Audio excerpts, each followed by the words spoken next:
ನಮ್ಮಲ್ಲಿಗೆ ತತ್ವ ಜಿಜ್ಞಾಸುಗಳಾಗಿ ಬಂದಿರುವಂತಹ ಮೈತ್ರೇಯ ಮಹಾಮುನಿಗಳಿಗೆ ಭಗವಂತನ ತತ್ವವನ್ನ ಉಪದೇಶ ಮಾಡ್ತಾ ಇದ್ದಾರೆ.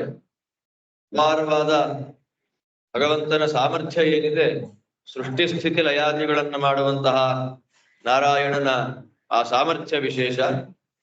ಆ ಸಾಮರ್ಥ್ಯದ ಮತ್ತು ತದಂಗಭೂತವಾಗಿರ್ತಕ್ಕಂತಹ ನಾನಾ ಪ್ರಕಾರವಾದ ಜಗನ್ನಿಯಾಮಕತ್ವದ ವಿಷಯದಲ್ಲಿ ಪರಮ ಸುಂದರವಾದ ಚಿಂತನೆಯನ್ನ ಎಲ್ಲರಿಗೂ ಮನಮುಟ್ಟುವಂತೆ ತಿಳಿಸಿಕೊಡ್ತಾ ಇದ್ದಾರೆ. ಈ ಹಿನ್ನೆಲೆಯಲ್ಲಿ ಭಗವಂತನಿಗೆ ಸೃಷ್ಟಿ ಕಾರ್ಯದಿಂದ ಆಗಬೇಕಾದದ್ದು ಏನೂ ಇಲ್ಲ ಅಂತನ್ನೋದನ್ನು ಹೇಳಿದರು.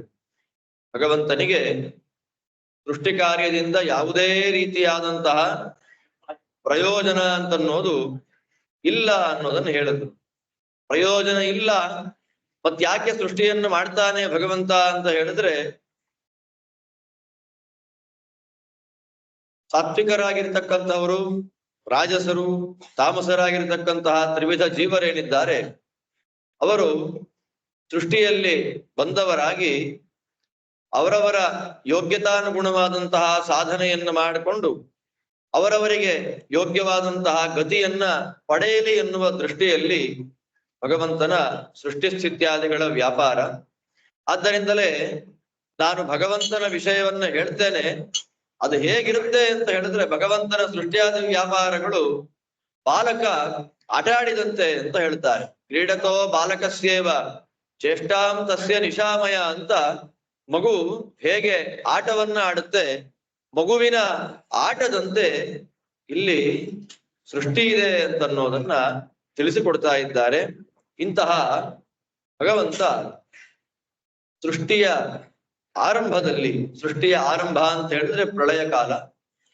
ಆ ಪ್ರಳಯ ಕಾಲದಲ್ಲಿ ಜಗತ್ತು ಜಗದೇಕಾರಣವೀಕೃತೆ, ಏನೂ ಇಲ್ಲ, ಏನೂ ಇಲ್ಲದೆ ಇದ್ದಂತಹ ಸಂದರ್ಭ.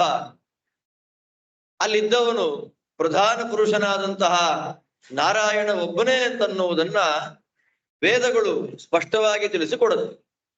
ಋಗ್ವೇದದಲ್ಲಿ ನಾಸದಾಸೀನ್ ನೋಸದಾಸೀನ್ ಇತ್ಯಾದಿಯಾಗಿ ಪ್ರಳಯ ಕಾಲದಲ್ಲಿ ಯಾವುದೇ ರೀತಿಯಾಗಿರ್ತಕ್ಕಂತಹ ಸತ್ಪದಾರ್ಥವಾಗಲಿ ಅಸತ್ಪದಾರ್ಥವಾಗಲಿ ಯಾವುದೂ ಇರ್ಲಿಲ್ಲ. ಸತ್ಪದಾರ್ಥವಾಗಲಿ ಅಸತ್ಪದಾರ್ಥವಾಗಲಿ ಯಾವುದೂ ಇರ್ಲಿಲ್ಲ ಅಂದ್ರೆ ಪಂಚಭೂತಗಳ ಕಾರ್ಯವಾದ ಬೇರೆ ಯಾವುದು ಪ್ರಾಕೃತಿಕವಾದ ಯಾವ ಪದಾರ್ಥಗಳು ಆಗ ಇರ್ಲಿಲ್ಲ ಅಂತ ಹೇಳಿ ತಾತ್ಪರ್ಯ. ಅದನ್ನೇ ವೇದವಾದಿಗಳಾಗಿರ್ತಕ್ಕಂತಹ ಜ್ಞಾನಿಗಳು ವೇದದಲ್ಲಿ ನಿರೂಪಣೆಯನ್ನ ಮಾಡ್ತಾರೆ ಅಂತ ಪರಾಶರರು ಹೇಳ್ತಾರೆ. ವೇದವಾದ ವಿದೋ ಬ್ರಹ್ಮನಿಯತಾಃ ಬ್ರಹ್ಮವಾದಿನಃ ಪಠಂತಿ ಚ ಏತಮೇವಾರ್ಥಂ ಪ್ರಧಾನ ಪ್ರತಿಪಾದಕಂ. ಪ್ರಧಾನನಾದ ಭಗವಂತನನ್ನ ನಿರೂಪಣೆ ಮಾಡುವಂತಹ ಒಂದು ಮಂತ್ರವನ್ನ ವೇದದಲ್ಲಿ ಸ್ಪಷ್ಟವಾಗಿ ತಿಳಿಸ್ತಾ ಇದ್ದಾರೆ. ಅಂದ್ರೆ ವೇದಾರ್ಥ ಪರಿಬ್ರಹ್ಮಿತ ಅಂತನ್ನೋದು ಪುರಾಣಗಳ ವೈಭವ.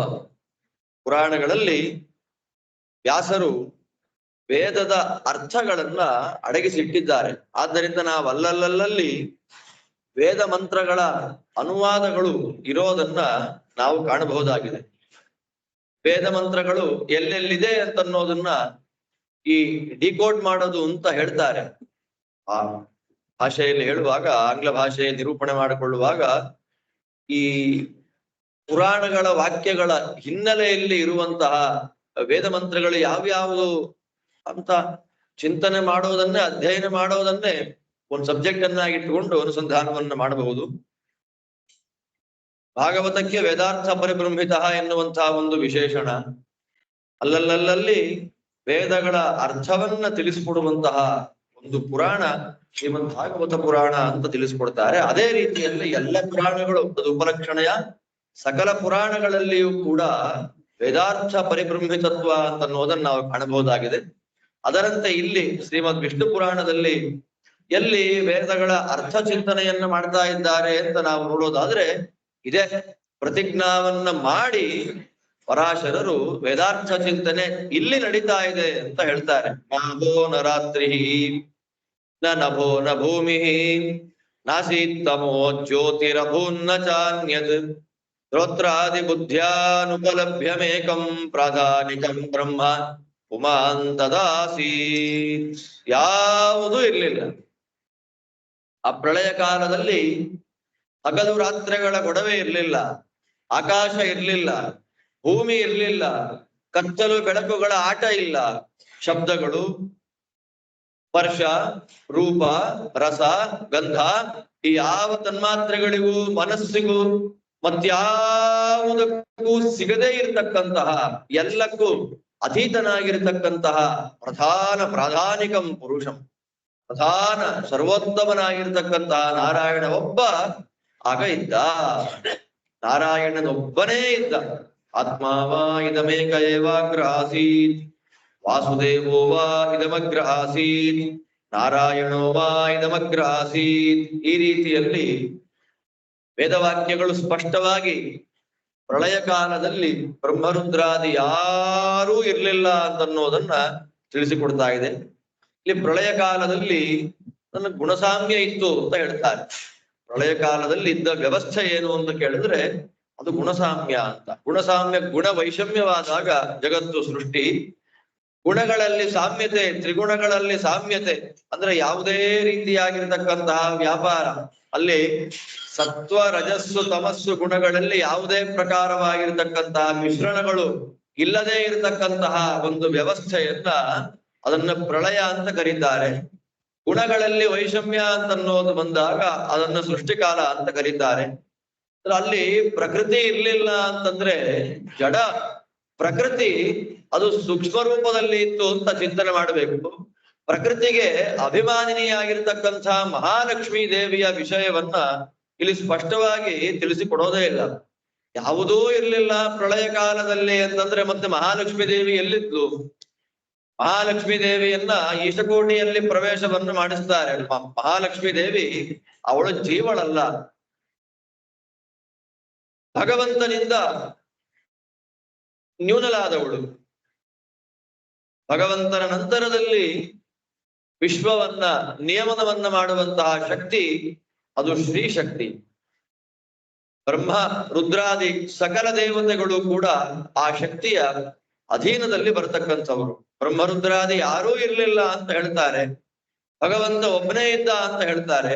ಮತ್ತೆ ಮಹಾಲಕ್ಷ್ಮೀ ದೇವಿಯ ವ್ಯವಸ್ಥೆ ಏನು ಆ ಸಂದರ್ಭದಲ್ಲಿ ಅನ್ನುವಂತಹ ಪ್ರಶ್ನೆ ಬಂದಾಗ ಎಲ್ಲಿಯೂ ಕೂಡ ನಮಗೆ ನೇರಾನೇರವಾಗಿ ಉತ್ತರ ಅಂತ ಅನ್ನೋದು ಕಾಣೋದಿಲ್ಲ. ಅದಕ್ಕೆ ಆ ಮಹಾಲಕ್ಷ್ಮೀ ದೇವಿಯ ಒಂದು ವ್ಯವಸ್ಥೆ ಏನು ಅಂತ ಹೇಳುವಾಗ ಮಹಾಲಕ್ಷ್ಮೀ ದೇವಿಗೆ ಪ್ರಳಯ ಉಂಟೋ ಇಲ್ವೋ ಅಂತಂದ್ರೆ ಆಚಾರ್ಯರು ಒಂದು ಸುಂದರವಾದ ಒಂದು ಪ್ರಮೇಯವನ್ನ ಪ್ರಮಾಣದ ವಾಕ್ಯಗಳ ಮೂಲಕ, ವಾಕ್ಯದ ಮೂಲಕ ಒಂದು ಪ್ರಮೇಯವನ್ನು ತಿಳಿಸ್ಕೊಡ್ತಾರೆ.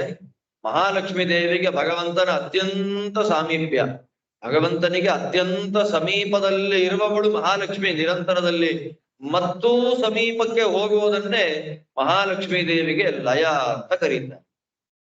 ವಿಷ್ಣೋರ್ ಅತ್ಯಂತ ಸಾಮೀಪ್ಯಂ, ಭಗವಂತನಿಗೆ ಅತ್ಯಂತ ಸಮೀಪದಲ್ಲಿ ಇರುವುದನ್ನ, ಅತ್ಯಂತ ಸಮೀಪ ಅಂತನ್ನೋದನ್ನ ಯಾವ ರೀತಿ ಅರ್ಥೈಸ್ಬೇಕು ಅಂತನ್ನೋದು ಕಾಣೋದಿಲ್ಲ. ಯಾಕೆಂದ್ರೆ ನಿರಂತರದಲ್ಲಿ ಭಗವಂತನಿಗೆ ಅತ್ಯಂತ ಸಮೀಪದಲ್ಲಿ ಇರುವ ದೇವಿ ಮಹಾಲಕ್ಷ್ಮಿ. ಮತ್ತೂ ಸಮೀಪಕ್ಕೆ ಹೋದಾಗ ಮತ್ತೂ ಸಮೀಪ, ಅದು ಮತ್ತೂ ಸಮೀಪ ಅಂತ ಶಬ್ದದಲ್ಲಿ ಮಾತ್ರ ನಿರೂಪಣೆ ಮಾಡಬಹುದು ಬಿಟ್ರೆ ಅದನ್ನ ಅರ್ಥತಃ ನಾವು ಹೇಳಲಿಕ್ಕೆ ಆಗೋದಿಲ್ಲ. ಮತ್ತೂ ಸಮೀಪಕ್ಕೆ ಹೋಗೋದನ್ನ ಹೇಳಿ ಅಂತಂದ್ರೆ ಹೇಳಲಿಕ್ಕೆ ಆಗೋದಿಲ್ಲ. ಹೀಗೆ ಭಗವಂತನಿಗೆ ಅತ್ಯಂತ ಸಮೀಪದಲ್ಲಿ ಇರೋದನ್ನೇ ಮಹಾಲಕ್ಷ್ಮೀ ದೇವಿಗೆ ಲಯ ಅಂತ ಕರೀತಾ ಇದ್ದಾರೆ. ಅಂತಹ ಲಯ ಕಾಲ ಮುಗಿದ ನಂತರದಲ್ಲಿ ಭಗವಂತ ಎದ್ದು ತಾನು ಪ್ರಪ್ರಥಮವಾಗಿರ್ತಕ್ಕಂತಹ ಪುರುಷ ರೂಪವನ್ನ ಸ್ವೀಕಾರ ಮಾಡಿಕೊಳ್ತಾನೆ. ಪುರುಷ ರೂಪವನ್ನ ಸ್ವೀಕಾರದನ್ನೇ ತಿಳಿಸಿಕೊಟ್ಟ ಹಾಗೆ ಪರಾಶರರು ಮೈತ್ರೇಯರಿಗೆ ಪುರುಷ ರೂಪವನ್ನ ಸ್ವೀಕಾರ ಮಾಡಿಕೊಂಡು ಅಲ್ಲಿಂದ ಪ್ರಕೃತಿಯನ್ನ ಉಪಾದಾನ ಮಾಡಿಕೊಂಡು ಎಲ್ಲ ವಿಧವಾಗಿರ್ತಕ್ಕಂತಹ ಸೃಷ್ಟಿಯನ್ನ ಮಹತ್ತತ್ವ, ಅಹಂಕಾರ ತತ್ವ, ಮತ್ತೆ ಆ ಅಹಂಕಾರದಲ್ಲಿ 3 ವಿಭಾಗ ಇದೆಲ್ಲವನ್ನ ಮಾಡಿ ಅಲ್ಲಿಂದ ಸಮಗ್ರ ಬ್ರಹ್ಮಾಂಡವನ್ನ ನಾರಾಯಣ ತಾನು ಬ್ರಹ್ಮರೂಪದಿಂದ, ಅಂದ್ರೆ ಬ್ರಹ್ಮರೂಪದಿಂದ ಅಂದ್ರೆ ಇಲ್ಲಿ ಅಂತರ್ಯಾಮಿಯ ವಿವಕ್ಷೆಯನ್ನ ಇಟ್ಟುಕೊಂಡು ಪರಾಶರರು ಮಾತಾಡ್ತಾ ಇದ್ದಾರೆ. ದೇವರೇ ಹಿರಣ್ಯ ಗರ್ಭನಾಗಿ ಜಗತ್ತನ್ನ ಸೃಷ್ಟಿ ಮಾಡ್ತಾನೆ ಅಂತ ಹೇಳ್ತಾರೆ. ನಾರಾಯಣನೇ ಹಿರಣ್ಯ ಗರ್ಭನಾಗಿ, ಹಿರಣ್ಯ ಗರ್ಭ ಚತುರ್ಮುಖ ಬ್ರಹ್ಮ, ನಾರಾಯಣನೇ ಚತುರ್ಮುಖ ಬ್ರಹ್ಮನಾಗಿ ಸಮಸ್ತ ಪ್ರಪಂಚವನ್ನ ಸೃಷ್ಟಿ ಮಾಡ್ತಾನೆ ಅಂತ ಹೇಳ್ತಾರೆ. ಅಂತರ್ಯಾಮಿ ವಿವಕ್ಷೆ ಇಟ್ಕೊಂಡು ಚತುರ್ಮುಖ ಬ್ರಹ್ಮನ ಒಳಗೆ ಬ್ರಹ್ಮರೂಪದಿಂದ ಇದ್ದು ಚತುರ್ಮುಖನ ಮೂಲಕ ಸೃಷ್ಟಿ ಮೊದಲಾದವುಗಳನ್ನ ಮಾಡಿಸ್ತಾನೆ ಅಂತ ನಾವು ಅರ್ಥವನ್ನ ಮಾಡ್ಕೊಳ್ಬೇಕು. ಈ ಹಿನ್ನೆಲೆಯಲ್ಲಿ ಭಗವಂತ ಆ ಬ್ರಹ್ಮದೇವರ ಮೂಲಕ ಬ್ರಹ್ಮನಾಮಕನಾಗಿ ಅವರಲ್ಲಿ ಸನ್ನಿಹಿತನಾಗಿದ್ದು ಎಲ್ಲ ರೀತಿಯಾದ ಮೊದಲಿಗೆ ಪಂಚಭೂತಗಳು, ಅದರಲ್ಲಿ ಅದರ ತನ್ಮಾತ್ರೆಗಳು ಎಲ್ಲದರ ವಿಸ್ತಾರವನ್ನ ಇಲ್ಲಿ ತಿಳಿಸಿಕೊಡ್ತಾರೆ. ಮತ್ತೆ ಅಲ್ಲಿ ಅಹಂಕಾರ ತತ್ವ, ಆ ಅಹಂಕಾರ ತತ್ವದ 3 ಭಾಗ: ವೈಕಾರಿಕ ಅಹಂಕಾರ, ತೈಜಸ ಅಹಂಕಾರ, ತಾಮಸ ಅಹಂಕಾರ, ಅಲ್ಲಿಂದ ಬಂದಿರತಕ್ಕ ದೇವತೆಗಳು, ಇತರ ಎಲ್ಲ ದೇವತೆಗಳು, ಅಲ್ಲಿಂದ ಪೃಥ್ವಿ ಹುಟ್ಟದ್ದು, ಪುರುಷರ ಜೀವರ ದೇಹದ ಸರ್ವಾವಯವಗಳು ಬಂದದ್ದು, ಎಲ್ಲವನ್ನೂ ಕೂಡ ವಿಸ್ತಾರವಾಗಿ ವಿಷ್ಣು ಪುರಾಣ ನಮಗೆ ಅತ್ಯಂತ ಸ್ಪಷ್ಟವಾಗಿ ತಿಳಿಸಿಕೊಡ್ತಾ ಇದೆ. ಅದಲ್ಲದೆ ಅಂಡಜ, ಸ್ವೇದಜ, ಉದ್ಭಿಜ್ಜ, ಜರಾಯುಜ, ಈ ರೀತಿಯಲ್ಲಿರ್ತಕ್ಕಂತಹ 4 ಪ್ರಕಾರವಾಗಿರ್ತಕ್ಕಂತಹ ಜೀವಗಳು, ಅಲ್ಲಿಂದ ಮುಂದೆ ಮೇರು ಪರ್ವತವೇ ಮೊದಲಾಗಿರತಕ್ಕ ಸಕಲ ಪರ್ವತಗಳು, ದ್ವೀಪಗಳಿಂದ ಕೂಡಿದಂತಹ ಸಮುದ್ರಗಳು, ಅಲ್ಲಿಂದ ಜ್ಯೋತಿರ್ಲೋಕಗಳು, ನಕ್ಷತ್ರ ಮಂಡಲಗಳು, ಇದೆಲ್ಲವುಗಳಿಂದ ಕೂಡಿದ ಬ್ರಹ್ಮಾಂಡ, ಅಲ್ಲಿ ಸದೇವಾನುಷ ಸದೇವಾಸುರ ಮಾನುಷಃ ತಸ್ಮಿನ್ನಂಡೇ ಭವೇದ್ ವಿಪ್ರ. ಹೀಗೆ ಚತುರ್ಮುಖ ಬ್ರಹ್ಮದೇವರು ಸೃಷ್ಟಿ ಮಾಡಿದ ಈ ಬ್ರಹ್ಮಾಂಡದಲ್ಲಿ ಎಲ್ಲವೂ ದೇವ, ಅಸುರ, ಮಾನುಷ ಇತ್ಯಾದಿ ನಾನಾ ಪ್ರಭೇದಗಳಿಂದ ಕೂಡಿದ ಸಕಲ ಜೀವರಾಶಿಗಳು ಬಂದಿದ್ದಾರೆ. ಆದ್ದರಿಂದ ಭಗವಂತ ಜುಷನ್ ಪುರಾಣಕ್ಕೆ ಭಗವಂತನ ಸರ್ವೋತ್ತಮತ್ವದ ವಿಷಯದಲ್ಲಿ ಮಹಾ ತಾತ್ಪರ್ಯ ಇದೆ ಅನ್ನೋದನ್ನ ನಾನು ನಿನ್ನೆ ಹೇಳಿದ್ದೆ. ಮಾತನ್ನ ತಿಳಿಸಿಕೊಡುವಾಗ ಅಲ್ಲಲ್ಲಿ ಮತ್ತೆ ಮತ್ತೆ ಒಂದು 4-5 10-20 ಶ್ಲೋಕಗಳಲ್ಲಿ ಬೇರೆಯದಾದ ಒಂದು ವಿಷಯವನ್ನ ನಿರೂಪಣೆ ಮಾಡಿ ಮತ್ತೆ ಪುನಃ ನೀವು ಕನ್ಫ್ಯೂಸ್ ಆಗ್ಬೇಡಿ, ಜಗತ್ತನ್ನ ಸೃಷ್ಟಿ ಮಾಡತಕ್ಕಂತಹ ವ್ಯಕ್ತಿ ಭಗವಂತನೇ, ಜಗತ್ತನ್ನ ಲಯಗೊಳಿಸುವಂತಹ ವ್ಯಕ್ತಿ ಭಗವಂತನೇ, ಇತರರಲ್ಲಿ ತತ್ತದ್ ರೂಪದಿಂದ ಇದ್ದು ತತ್ತದ್ ಕಾರ್ಯಗಳನ್ನ ಮಾಡುವವನು ನಾರಾಯಣನೇ ಎನ್ನುವಂತಹ ಮಹಾಪ್ರಮೇಯವನ್ನ ಮತ್ತೊಮ್ಮೆ ನಿರೂಪಣೆ ಮಾಡ್ತಾರೆ. ಆದ್ದರಿಂದ ವಿಷ್ಣು ಸರ್ವೋತ್ತಮತ್ವ ಜ್ಞಾನವೇ ಮೋಕ್ಷಕ್ಕೆ ಉಪಾಯಭೂತವಾಗಿರತಕ್ಕ ಪ್ರಧಾನವಾದ ಜ್ಞಾನ. ಜ್ಞಾನೇನೈವ ಪರಂಪದಂ ಅಂತ ಶಾಸ್ತ್ರ. ಪರಮಪದವಾಗಿರ್ತಕ್ಕಂತಹ ಮೋಕ್ಷ ನಮಗೆ ಬರಬೇಕು ಅಂತಂದ್ರೆ ಯಥಾರ್ಥವಾಗಿರ್ತಕ್ಕ ಜ್ಞಾನದಿಂದಲೇ ಬರುವುದು. ಆ ಯಥಾರ್ಥವಾದ ಜ್ಞಾನ ಯಾವುದು ಅಂತಂದ್ರೆ ಎಲ್ಲವನ್ನ ಮಾಡತಕ್ಕಂಥವನು ಭಗವಂತನೇ. ಮತ್ತ ಭಗವಂತ ನಾನಾ ರೂಪಗಳಿಂದ ಇದ್ದಾನೆ. ಇತರ ದರ್ಶನಗಳು ನಮಗೆ ತಿಳಿಸಿಕೊಡುವಂತೆ, ಇತರ ಮತಗಳು ನಮಗೆ ತಿಳಿಸಿಕೊಡುವಂತೆ ಆ ಸ್ಕಂದಾದಿ ದೇವತೆಗಳು, ರುದ್ರಾದಿ ದೇವತೆಗಳು, ಬ್ರಹ್ಮ ಸೂರ್ಯಾದಿ ದೇವತೆಗಳು ಜಗತ್ತಿನ ಸೃಷ್ಟಿ ಸ್ಥಿತ್ಯಂತಕ ಕರ್ತೃಗಳು ಅನ್ನುವ ಅನುಸಂಧಾನವನ್ನ ಕೊಡದೆ ಆ ಎಲ್ಲ ದೇವತೆಗಳ ಒಳಗೆ ಆ ನಾಮನಾಗಿ ನಿಂತಿರ್ತಕ್ಕಂಥವನು ಭಗವಂತನೇ ಎನ್ನುವಂತ ಎಷ್ಟು ಸುಂದರವಾದ ಪ್ರಮೇಯವನ್ನ ಕೊಡ್ತಾರೆ. ಜುಷನ್ ರಜೋಗುಣಂ ತತ್ರ ಸ್ವಯಂ ವಿಶ್ವೇಶ್ವರೋ ಹರಿಹಿ ಬ್ರಹ್ಮಾ ಭೂತ್ವಾಸ್ಯ ಜಗತಃ ವಿಸೃಷ್ಟೌ ಸಂಪ್ರವರ್ತತೆ. ವಿಶ್ವೇಶ್ವರ ಹರಿಹಿ ಸ್ವಯಂ, ವಿಶ್ವೇಶ್ವರನಾಗಿರ್ತಕ್ಕ ನಾರಾಯಣ ಸ್ವಯಂ ತಾನು ಬ್ರಹ್ಮಭೂತ್ವ ಚತುರ್ಮುಖ ಬ್ರಹ್ಮನಾಗಿ, ಮತ್ತೆ ಅಂತರ್ಯಾಮಿ ವಿವಕ್ಷ ಅಂತ ನಾವು ಅನುಸಂಧಾನ ಮಾಡಬೇಕು. ಬ್ರಹ್ಮಭೂತ್ವ ಬ್ರಹ್ಮನಾಗಿ ಅಂತಂದ್ರೆ ಬ್ರಹ್ಮನಲ್ಲಿ ಬ್ರಹ್ಮನಾಮದಿಂದ ಇದ್ದು ತಾನು ಜಗತ್ತನ್ನ ಸೃಷ್ಟಿ ಮಾಡ್ತಾನೆ. ಸೃಷ್ಟಂಚಪಾತ್ಯನುಗುಣಂ ಯಾವತ್ ಕಲ್ಪ ವಿಕಲ್ಪನ ಸತ್ವಭೃತ್ ಭಗವಾನ್ ವಿಷ್ಣು ಅಪ್ರಮೇಯ ಪರಾಕ್ರಮ. ಅದೇ ಭಗವಂತನೇ ವಿಷ್ಣು ರೂಪದಿಂದ ಇದ್ದು ಸೃಷ್ಟವಾದ ಜಗತ್ತನ್ನ ನಿಯಮನ ಮಾಡ್ತಾನೆ. ಸ್ಥಿತಿಕರ್ತ ಅಂದ್ರೆ ಒಬ್ಬನೇ ಭಗವಂತ ಸೃಷ್ಟಿ ಮಾಡುವವನು, ಸ್ಥಿತಿ ಮಾಡುವವನು, ಲಯಗೊಳಿಸುವವನು ಒಬ್ಬನೇ ಭಗವಂತ ಅಂತ ಹೇಳಿರೋದ್ರಿಂದ ಇಲ್ಲಿ ಅನೇಕರಿಗೆ ಭ್ರಾಂತಿ ಬರುವಂತಹ ಸಂದರ್ಭ ಇದೆ. ಒಬ್ಬನೇ ಭಗವಂತ, ಅವನು ನಿರ್ಗುಣನಾಗಿರತಕ್ಕಂತಹ ಭಗವಂತ, ನಿರಾಕಾರನಾದಂತಹ ಭಗವಂತ, ಅವನು ಈ ವ್ಯಾವಹಾರಿಕವಾದಂತಹ ದೃಷ್ಟಿಯಲ್ಲಿ ವಾಸ್ತವಿಕವಾಗಿ ಅವನಿಗೆ ಯಾವುದೇ ರೀತಿಯಾದ ನಾಮರೂಪಗಳಿಲ್ಲ. ಆ ನಿರ್ಗುಣ ನಿರಾಕಾರವಾದಂತಹ ಪರಬ್ರಹ್ಮ ವಸ್ತು ಮಾಯೆಯಿಂದ ಬ್ರಹ್ಮ ವಿಷ್ಣು ಶಿವ ರೂಪಗಳನ್ನು ಸ್ವೀಕಾರ ಮಾಡಿಕೊಂಡು ಅದು ಜಗತ್ತಿನ ಸೃಷ್ಟಿ ಸ್ಥಿತ್ಯಾದಿಗಳನ್ನು ಮಾಡುತ್ತೆ ಎನ್ನುವಂತಹ ಪರಿಕಲ್ಪನೆಯನ್ನ ಅನುವಾದಗಳಲ್ಲಿ ನಾವು ಕಾಣ್ಬಿಡ್ತೇವೆ. ಯಾಕೆಂದ್ರೆ ಒಂದೇ ಭಗವಂತತ್ವ, ಒಂದೇ ಪರಬ್ರಹ್ಮ ತತ್ವ, ಬ್ರಹ್ಮನಾಗಿ ವಿಷ್ಣುವಾಗಿ ಶಿವನಾಗಿ ಸೃಷ್ಟಿ ಸ್ಥಿತಿ ಲಯಗಳನ್ನ ಮಾಡುತ್ತೆ ಅಂತ ಹೇಳಿದಾಗ ಎಂಥವ್ರಿಗಾಗ್ಲಿ ಒಂದು ಕ್ಷಣಕ್ಕೆ ಭ್ರಾಂತಿ ಬರುವಂತಹ ಸಂದರ್ಭ ಅಲ್ಲಿ ಬಂದು ಬಿಡುತ್ತೆ. ಆದ್ದರಿಂದಲೇ ಆ ರೀತಿಯಾದ ಯಾವ ಭ್ರಾಂತಿಗೂ ನಾವು ಒಳಗಾಗದೆ ಪುರಾಣದ ಈ ರೀತಿಯಾದ ವಾಕ್ಯಗಳನ್ನ ನಾವು ಅನ್ಯಥಾ ಅರ್ಥೈಸದೆ ಪ್ರಮಾಣಗಳ ಹಿನ್ನೆಲೆಯಲ್ಲಿ ಅರ್ಥ ಮಾಡಿಕೊಂಡಾಗ ಪುರಾಣದ ನೈಜ, ಪುರಾಣದ ಹಾರ್ದ ಏನು ಅಂತ ನಮಗೆ ಸ್ಪಷ್ಟವಾಗಿ ಗೊತ್ತಾಗುತ್ತೆ. ಆದ್ದರಿಂದ ಆ ಪ್ರಮಾಣ ವಾಕ್ಯಗಳನ್ನ ಬೇಕಾದಷ್ಟು ನಾವು ಕೇಳಿದ್ದೇವೆ. ಬ್ರಹ್ಮಣಿ ಬ್ರಹ್ಮರೂಪೋಸೌ ಶಿವರೂಪಿ ಶಿವೇ ಸ್ಥಿತ ಇತ್ಯಾದಿಯಾಗಿ ನಾನಾ ಪ್ರಮಾಣ ವಾಕ್ಯಗಳ ಅನುಸಾರವಾಗಿ ಬ್ರಹ್ಮ ಶಿವ ನಾಮಕನಾಗಿ ಭಗವಂತ ಆ ಇಬ್ಬರು ದೇವತೆಗಳ ಒಳಗಿದ್ದು ಸೃಷ್ಟಿಲಯಗಳನ್ನು ಮಾಡ್ತಾನೆ. ಆದ್ದರಿಂದ ಒಬ್ಬನೇ ಭಗವಂತ ಅಂದ್ರೆ ಅದು ವಿಷ್ಣುವೇ ಅಂತ ಅರ್ಥ. ಏಕಃ ನಿನ್ನೆ ಹೇಳಿದ್ರು, ಏಕಃ ಒಬ್ಬನೇ. ಆ ಒಬ್ಬನೇ ಅಂದ್ರೆ ನಾರಾಯಣನಿಗಿಂತ ಭಿನ್ನನಾದ, ನಿರ್ಗುಣನಾದ, ನಿರಾಕಾರನಾದ ಬೇರೆ ಇನ್ಯಾವುದೋ ಒಂದು ಭಗವತತ್ವ ಅಂತ ಅರ್ಥ ಮಾಡಿಕೊಂಡು ಬಿಟ್ರೆ ಮತ್ತೆ ನಾವು ಭ್ರಾಂತರಾಗ್ಬಿಡ್ತೇವೆ. ಅಲ್ಲಿ ಒಬ್ಬನೇ ಅಂತಂದ್ರೆ ಒಬ್ಬ ನಾರಾಯಣ ಒಬ್ಬನೇ, ಆ ನಾರಾಯಣನೊಬ್ಬನೇ ಬ್ರಹ್ಮರುದ್ರರಲ್ಲಿ ಇದ್ದು ಸೃಷ್ಟಿಲಯಗಳನ್ನ ಮಾಡುವವನು ಅಂತ ಅರ್ಥ ಮಾಡಿಕೊಂಡಾಗ ಪುರಾಣದ ನಿಜವಾದ ಅರ್ಥ ಏನು ಅಂತ ನಮಗೆ ಗೊತ್ತಾಗಲಿಕ್ಕೆ ಸಾಧ್ಯ ಇದೆ. ಆದ್ದರಿಂದ ತಮೋದ್ರೇಕೀಚ ಕಲ್ಪಾಂತೆ ರುದ್ರರೂಪಿ ಜನಾರ್ದನ ಮೈತ್ರೇಯ ಅಖಿಲ ಭೂತಾನಿ ರಕ್ಷಯತಿ ಅತಿಭೀಷಣ. ಬ್ರಹ್ಮರೂಪದಿಂದ ಸೃಷ್ಟಿ ಮಾಡಿದ ಜಗತ್ತನ್ನ ವಿಷ್ಣು ರೂಪದಿಂದ ತಾನೇ ನಿಯಮನ ಮಾಡ್ತಾನೆ. ವಿಷ್ಣು ರೂಪದಿಂದ ತಾನೇ ನಿಯಮನ ಮಾಡಿದಂತಹ ಜಗತ್ತನ್ನ ಸಮೋದ್ರೇಕಿ ಜನಾರ್ದನ, ಆ ಶಬ್ದಗಳನ್ನ ನಾವು ನೋಡ್ಬೇಕು. ಆರಂಭದಲ್ಲಿ ಬ್ರಹ್ಮ ದೊಡ್ಡ ವಸ್ತು, ಬೃಹಧಾತು ದೊಡ್ಡ ವಸ್ತು ಅಂತನ್ನುವ ಅರ್ಥ ತಿಳಿಸಿಕೊಡ. ದೊಡ್ಡದಾದ ವಸ್ತು ಬ್ರಹ್ಮಾಂಡ, ಅದನ್ನ ಸೃಷ್ಟಿ ಮಾಡಿದವನು.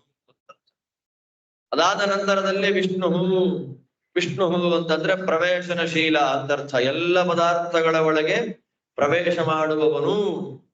ಎಲ್ಲ ಪದಾರ್ಥಗಳ ಒಳಗೆ ಪ್ರವೇಶ ಮಾಡುವವನು ಅಂತಂದ್ರೆ ಯಾವ ಪದಾರ್ಥವೂ ಇಲ್ಲದೆ ಇರುವಾಗ ಆ ಪದಾರ್ಥದ ಒಳಗೆ ಪ್ರವೇಶ ಮಾಡೋದು ಹೇಗೆ? ಆದ್ದರಿಂದ ಜಗತ್ತು ಮಿಥ್ಯಾ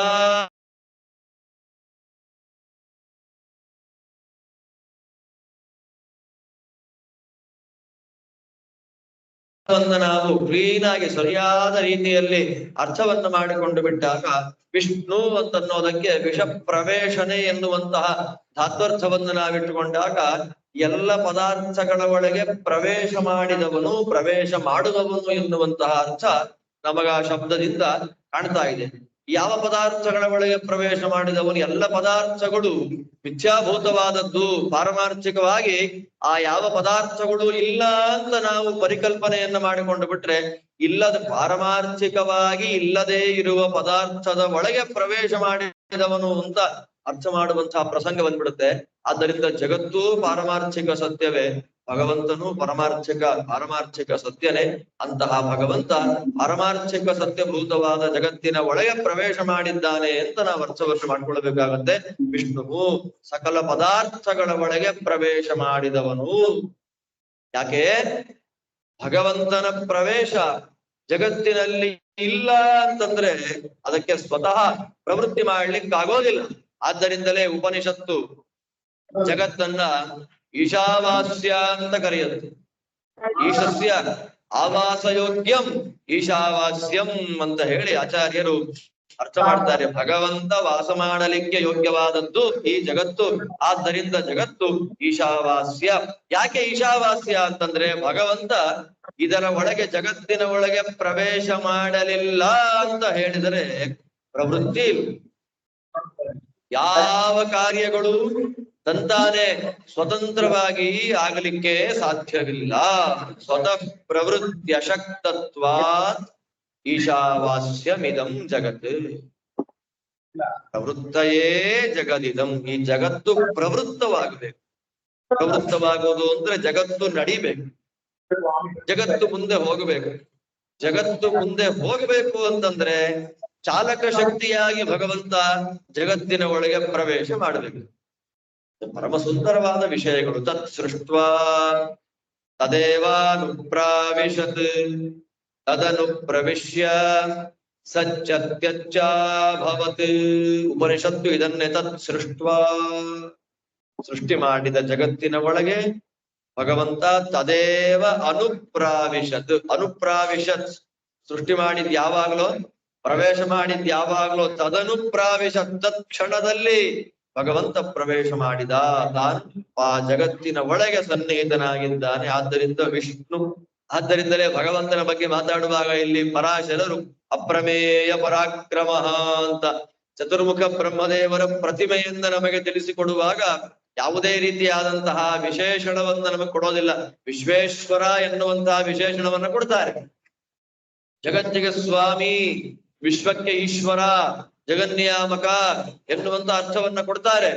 ಆದ್ರೆ ಸ್ಥಿತಿಕಾರಕವಾದ ಭಗವಂತನ ವಿಷ್ಣು ರೂಪವನ್ನ ನಿರೂಪಣೆ ಮಾಡುವಾಗ ಸ್ಥಿತಿಕಾರಕವಾದ ಭಗವದ್ ರೂಪಕ್ಕೆ ಒಂದು ವಿಶೇಷಣಗಳನ್ನ ಕೊಡ್ತಾರೆ. ಅಪ್ರಮೇಯ ಪರಾಕ್ರಮ ಅಂತ ತಿಳಿಸಿಕೊಡ್ತಾರೆ. ಅಪ್ರಮೇಯ ಪರಾಕ್ರಮ, ಚಿಂತನೆ ಮಾಡಲಿಕ್ಕೆ ಸಾಧ್ಯವಿಲ್ಲದ ಮಹಿಮೆ ಉಳ್ಳವನು.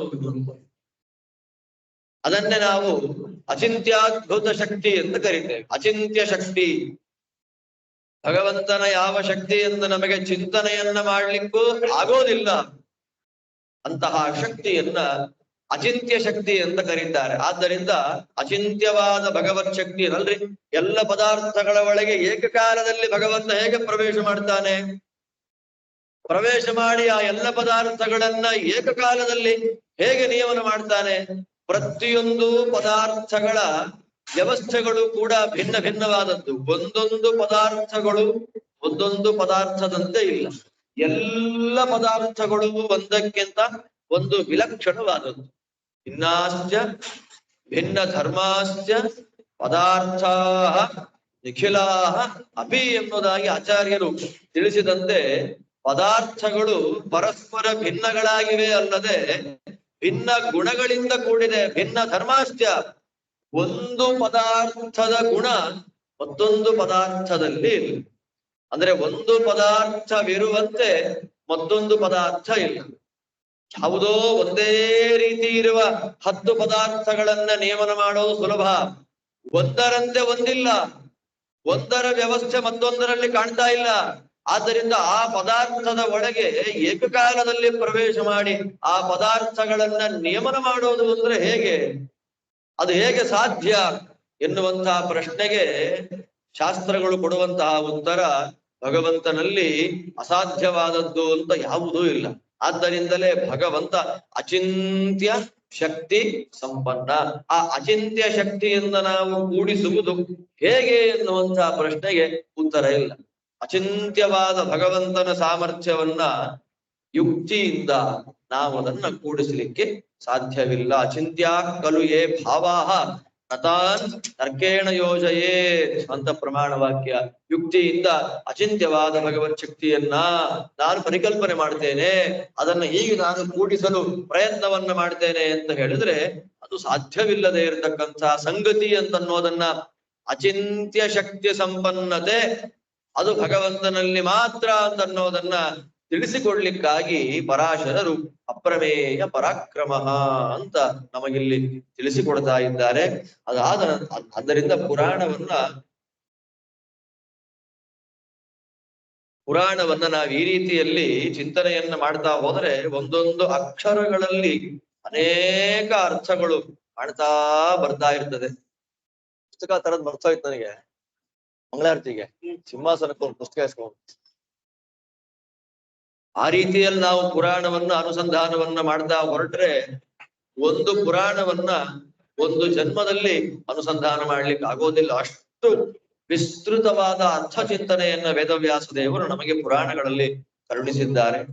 ಈ ಹಿನ್ನೆಲೆಯಲ್ಲಿ ಅಪ್ರಮೇಯ ಪರಾಕ್ರಮತ್ವೇನ ಭಗವತ್ ಶಕ್ತಿಯ ಭಗವತ್ ತತ್ವದ ನಿರೂಪಣೆಯನ್ನ ಮಾಡಿದ ಪರಾಶರರು ಲಯ ಕರ್ತೃವಾದ ರುದ್ರರೂಪಿ ಭಗವಂತನ ಬಗ್ಗೆ ಮಾತಾಡ್ತಾರೆ. ರುದ್ರರೂಪಿ ಜನಾರ್ದನ ನೋಡಿ, ಜನಾರ್ದನ ಲಯ ಮಾಡುವ, ಎಲ್ಲರನ್ನ ಮುಗಿಸುವ ಭಗವಂತ ಅಂತ ಅರ್ಥವನ್ನ ಕೊಡುವ ಶಬ್ದ ಅರ್ಧಯತಿ.